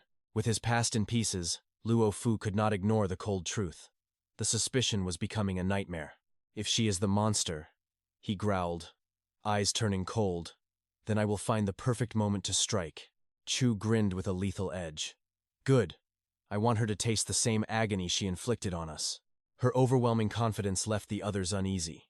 Meanwhile, the doctor was finalizing a much darker scheme. Doctor, the control chip is fixed, the assistant reported. You can now command him directly from your phone. Gui Hua smiled darkly. Excellent. When the time comes, this little toy will bring Luo Fu to his knees. The assistant hesitated. But doctor, he's already on our side. Why go to such extreme lengths to control him? She let out a cold hiss. Because his heart still belongs to that woman. He is just like his father. Luo Shuiben's son inherited his father's pathetic taste in women. She spat, her composure fracturing into pure jealousy. Am I not beautiful? She screamed. Is my body not divine? Why does he choose that cold woman over me? Maybe he hates proactive women, she muttered, descending into a spiral of madness that made the assistant shiver. The assistant could only watch in silence, his face darkening as he realized his boss had lost her mind. If I cannot have him, I will break him, she shrieked. Transform the infected. We need the evolved soldiers. Normal weapons are useless now, she plotted. The energy costs are high, but we only need one final blow. Only my mutated army can crush the monsters and win this war. They are the ultimate weapons of destruction. With an army of evolved, I will wipe out every monster on Earth. Then, the whole world will bow. The organization would rise to godlike status, becoming the ultimate power in human history, ruled by her fist. We will not just be scientists, she whispered. We will become the masters of the New World Order. Outside, the workers were baffled. Why are we hauling up this useless scrap metal from the ocean floor? Orders from the top, a guard replied. They claim the ship sank mysteriously and need the wreckage analyzed. They worked on, unaware that a shadow was moving beneath the waves. A monster was already stalking them. The creature's essence latched onto a guard. "Hey," his partner blinked. "What is that thing on your shoulder?" Before he could scream, the emergency sirens wailed through the base, and every light turned a blood-red hue. He turned around with a gasp of horror, just as the emergency sirens shattered the silence of the night. Crimson lights bathed the corridors in a bloody glow. "Attention! All personnel, seal every exit and window immediately. Do not leave the safe zone until the threat is neutralized. I repeat, complete lockdown is now in effect. Warning! The sanctuary has fallen. An intruder has breached the heart of the command center." Chaos erupted. Lok Fu stared in disbelief. How could the legendary Great Wall be breached so easily? Perhaps this crisis was his greatest chance. Meanwhile, the scientist's assistant trembled in the shadows. Gripping her weapon, the assistant guarded the gate. Then, a familiar voice cut through the silence. It was Lok Fu, but as he entered, the air grew thick with a sudden, deadly tension. "Leave?" she screamed.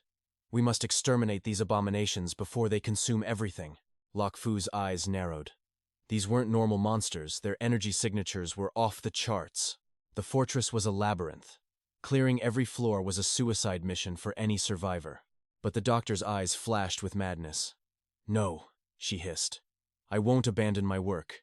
That's when Lak Fu saw it, the dark secret hidden within the facility's deepest chamber. 𝑗 smirked. "These are the infected, the finest specimens I've harvested from across the globe.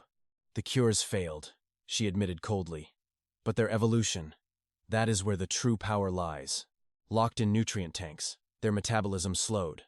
They were living weapons in stasis. Lak Fu, use your origin seed.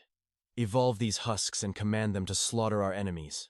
Today, this city becomes our stage. Let the world tremble before the god-tier power of our creations." Her insanity was suffocating.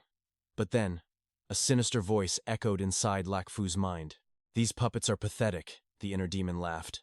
"They are too broken to receive my divine blessing. But that nutrient solution, why waste it? Let me devour it all and grow stronger." "Get out of my head!" Lak Fu snarled, his mental fortitude clashing with the darkness within. The demon's chilling laughter lingered. "You can't resist me forever." Lak Fu turned back to the doctor. "I can't do it," he lied. "My energy is limited, and these specimens are far too weak." Her face contorted with rage. She realized he was defying her command. "Excuses!" she shrieked. "I spent years perfecting these samples. How dare you call them inferior?" Lak Fu stood his ground, his gaze cold. "I'm not making excuses. I'm stating a fact." She didn't want the truth. She wanted a slave. "This is an order. Do as I say." Lak Fu let out a sharp, mocking laugh. "I refuse. Your reign of madness ends here." "You still don't get it," she whispered. Lak Fu stepped forward, his presence overwhelming the room. "The world is ending, and I am the strongest here. You're coming with me, like it or not." "Kiyu, watch her," Lak Fu commanded. Kiyu nodded, her eyes sharp. "She won't move an inch." As Lak Fu turned to leave, the doctor screamed, "Where do you think you're going?" "To get 𝑑𝒐𝒘𝒆𝒓, he replied with a smirk. Kiyu leaned in. "Stay still if you like your arms." "Hands up!" 𝑗ia barked. Elsewhere, 𝑑𝒐𝒘𝒆𝒓 finally broke free from her restraints, rubbing her bruised wrists. She looked at Lak Fu. "What's the plan once we escape this hellhole?" "I'll save these victims," he vowed. "I'll expose the corporation's sins to the entire world." Suddenly, a jagged pain ripped through her mind. A scream of pure agony escaped her lips. "𝑑𝒐𝒘𝒆𝒓!" Lak Fu cried out, but it was too late. Her body twisted, shattering the wall. Dust filled the air. Lak Fu spun around, only to see 𝑗ia and Kiyu mutating into monsters. 𝑗's laughter echoed through the wreckage. "Behold, my ultimate trump card has been activated. Nanochips were implanted in them long ago. They were never your allies, they were my puppets." "Your body rejected the chip," she mused. "The origin seed's defense mechanism is truly fascinating." Rage blazed in Lak Fu's eyes. "My father was right. You are nothing but a venomous viper." "What else did he say?" she hissed. But Lak Fu didn't answer. He unleashed his god-tier aura. "Capture him," 𝑗 commanded. "I want him alive for my next experiment." His comrades, now mindless beasts, lunged at him. The ultimate betrayal had begun. There was no turning back. Lak Fu ignited his power, ready to crush everything in his path. He triggers his nullification ability, But the result is dead silence. His trump card failed. Why isn't it working? Seeing his struggle, 𝒐𝒅 sneers. Did you think I wouldn't anticipate your little trick? You are outmatched, brat. She explains that brainwaves are now under her absolute control. Nobody is coming to save you from this nightmare. Kill or be killed, those are their only orders. Desperate, the protagonist uses his power to restrain the three girls. He flashes a confident smirk at 𝒐𝒅. But dodging the girls' relentless, synchronized strikes is becoming a total drag. 𝒐𝒅 enjoys the chaos, mocking him further. What is wrong, Luofu? Too soft-hearted to hurt these pretty faces? Rage flares in his eyes. You vile snake, he growls. It looks like I have no choice but to flee. Suddenly, Luofu vanishes. In the blink of an eye, he is gone, leaving 𝒐𝒅 and the girls confused. Damn it, he is fast. 𝒐𝒅 screams, her composure shattered. Do not just stand there. Track him down now. Safely away. The protagonist leans against a wall, lungs burning. I need to ditch this place. But where to? Right, the surveillance room. He must see how Azure headquarters was breached. He slips inside, finding a complete nightmare. Monsters everywhere. Excuse me, wrong room, he yelps, turning to run. But the beasts are snapping at his heels. No choice but to fight. Activating his god-tier cheat, he crushes the entire horde in seconds. Pure, overwhelming power. Wiping sweat from his brow, he sighs. Death traps at every corner. Huh? He turns his focus to the monitors.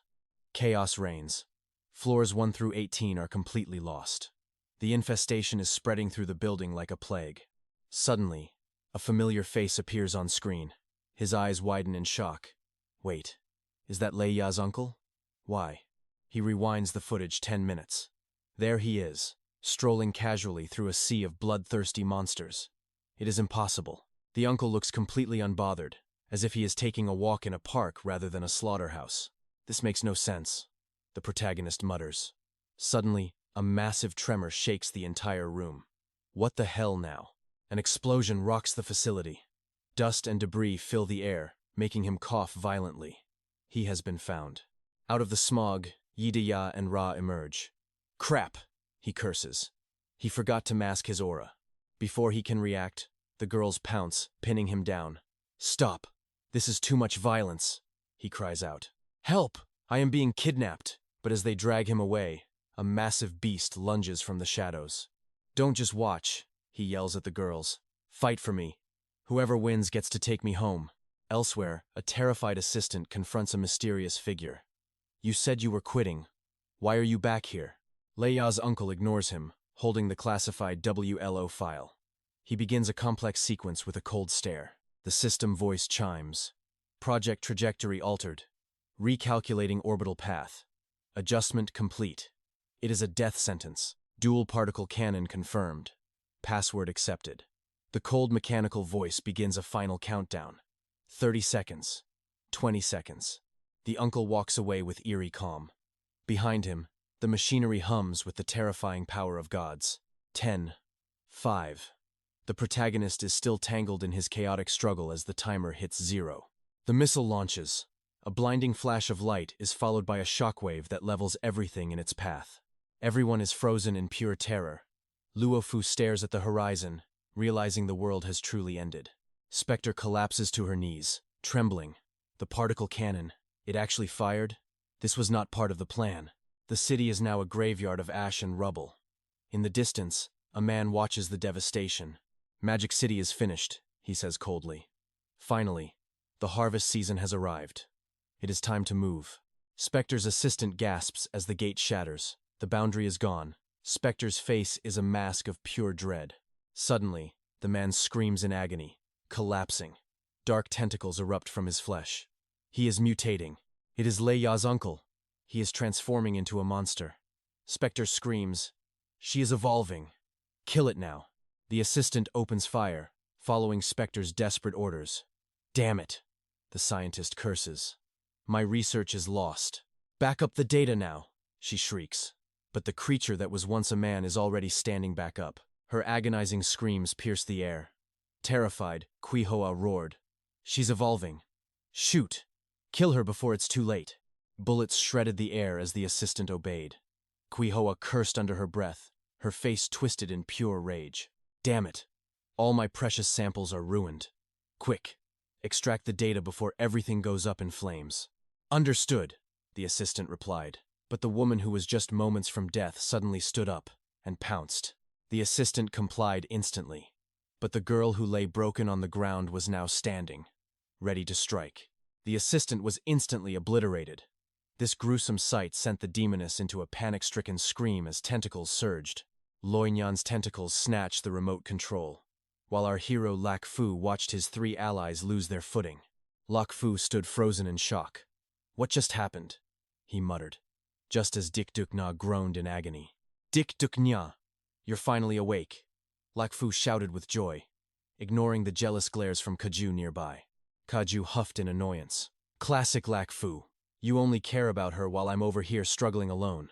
Ra rushed over to help, but our protagonist mockingly asked if a tiny pebble could actually stop her. Suddenly, Lak Fu's eyes widened. A mountain-sized monstrosity loomed before him, radiating a terrifying, ancient pressure. Kaju, watch out, he roared, unleashing his god-tier ability to blast the titan into oblivion from afar.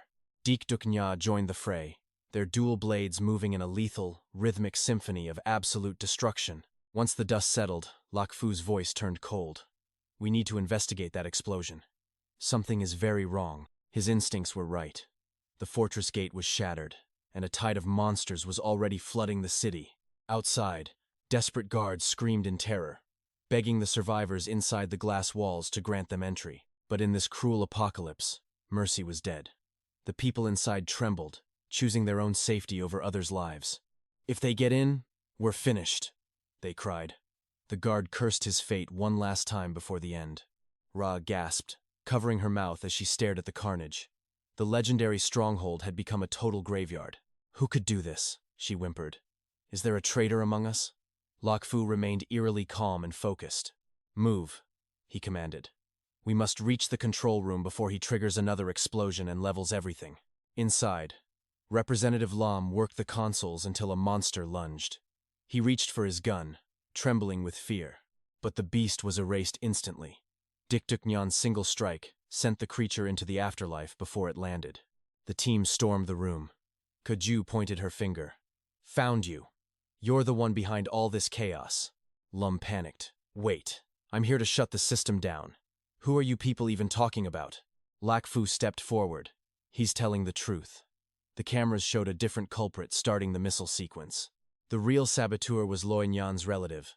Lam scoffed, relieved to finally find someone with a functioning brain. You kids have incredible talent, Lam noted. You must be elite agents from the Blue Wing department, right? He offered them a prestigious spot in HDDC, but the team huddled together to discuss the suspicious offer. This guy has been playing the doctor from the start, they whispered, doubting the sudden recruitment attempt. Ra looked at Lak Fu with pure admiration. Was this all part of your legendary calculation, Lak Fu? The protagonist felt a bit awkward. Let's just say it was a stroke of divine luck, he replied calmly. A guard burst in. Representative, the helicopter is prepped and ready. We must evacuate this death trap immediately. Lam turned to the group. The magic city is doomed. Consider this a favor for saving my life today. Even if you don't join HDDC, I can fly you all out of this nightmare right now. Lak Fu didn't hesitate to refuse. Thanks for the offer, but we still have unfinished business to settle. Lam was stunned. Are you insane? If you don't leave now, you'll be buried in these ruins forever. Lak Fu gave a confident smirk. Don't worry. We're far stronger than you think, he said, turning away.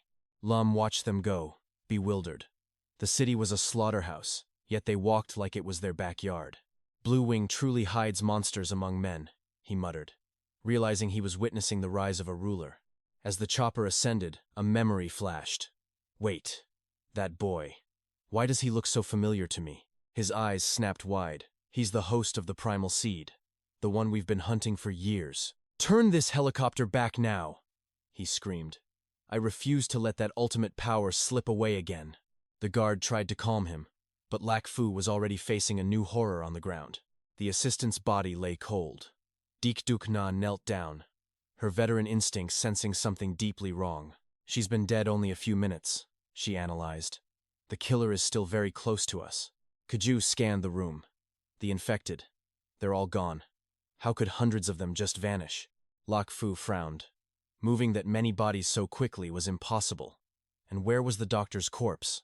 𝑑𝒐𝒘𝒆𝒓's eyes narrowed as she spotted a fresh trail of blood leading into the dark corridor. Bloodstains mark the path. Inside, Fu finds the critically wounded Dr. Qihoa. She sits motionless. Is this elite scientist already dead? The air feels deathly cold. Panic strikes 𝑑𝒐𝒘𝒆𝒓. She warns Fu to stay back from the potential danger. Fu remains calm. He reaches out to check for breath, sensing something sinister. Suddenly, her eyes snap open. Her skin cracks like glass as the mutation begins. You both ruined me, she hisses. The father took my youth. The son destroyed my future. The monster awakens. Qihoa transforms into a hideous beast and launches a savage attack. Armed with apocalypse survival instincts, Fu effortlessly evades her every frantic strike. She targets 𝑑𝒐𝒘𝒆𝒓 next. The situation turns critical as the beast's rage peaks. Fu stands as a shield. This protective stance triggers Qihoa's fractured memories. You stole him from me, she shrieks, her sanity drowning in a sea of jealousy. A wave of dark energy explodes toward 𝑑𝒐𝒘𝒆𝒓. Fu roars a desperate warning. Lost in a nightmare of the past, Qihoa's mutation grows even more grotesque. I was superior, she screams. Why did the senior choose a common girl over me? Chu realizes the infection has taken hold. She is insane. We must strike her together. Stay back, Fu commands. I will handle this pathetic monster myself. Watch me. His god-tier ability erupts. You dared touch my family. Now, taste absolute despair. One devastating strike. The arrogant doctor is crushed into the dirt, her power shattered. She lies broken in the dust. Fu stares down with cold, legendary contempt. Look at yourself. A loser who cannot accept reality. My father chose correctly. Terror fills her eyes. Save me. I do not want to become a monster. Fu scoffs. The mutation reflects the host. You chose this path of darkness. Tears of despair fall. No one recognizes me. You are a liar, she wails. Energy chains bind her tight. I have shown enough mercy, Fu declares firmly. One last scream as her human memories flood back. The past haunts her final moments. Uyen, let us go. Hok Tan's voice echoes from a time of innocence. Echoes of laughter fill the air. A group of friends, long before the tragedy. 3 friends, but only 2 were happy. Qihoa was always the invisible shadow. Even a monster was once a girl broken by love. She sobs in agony. Senior, I am sorry. I killed you. Fu freezes. What did she say? The truth is revealed. Like and subscribe for more epic manhwa recaps. See you soon.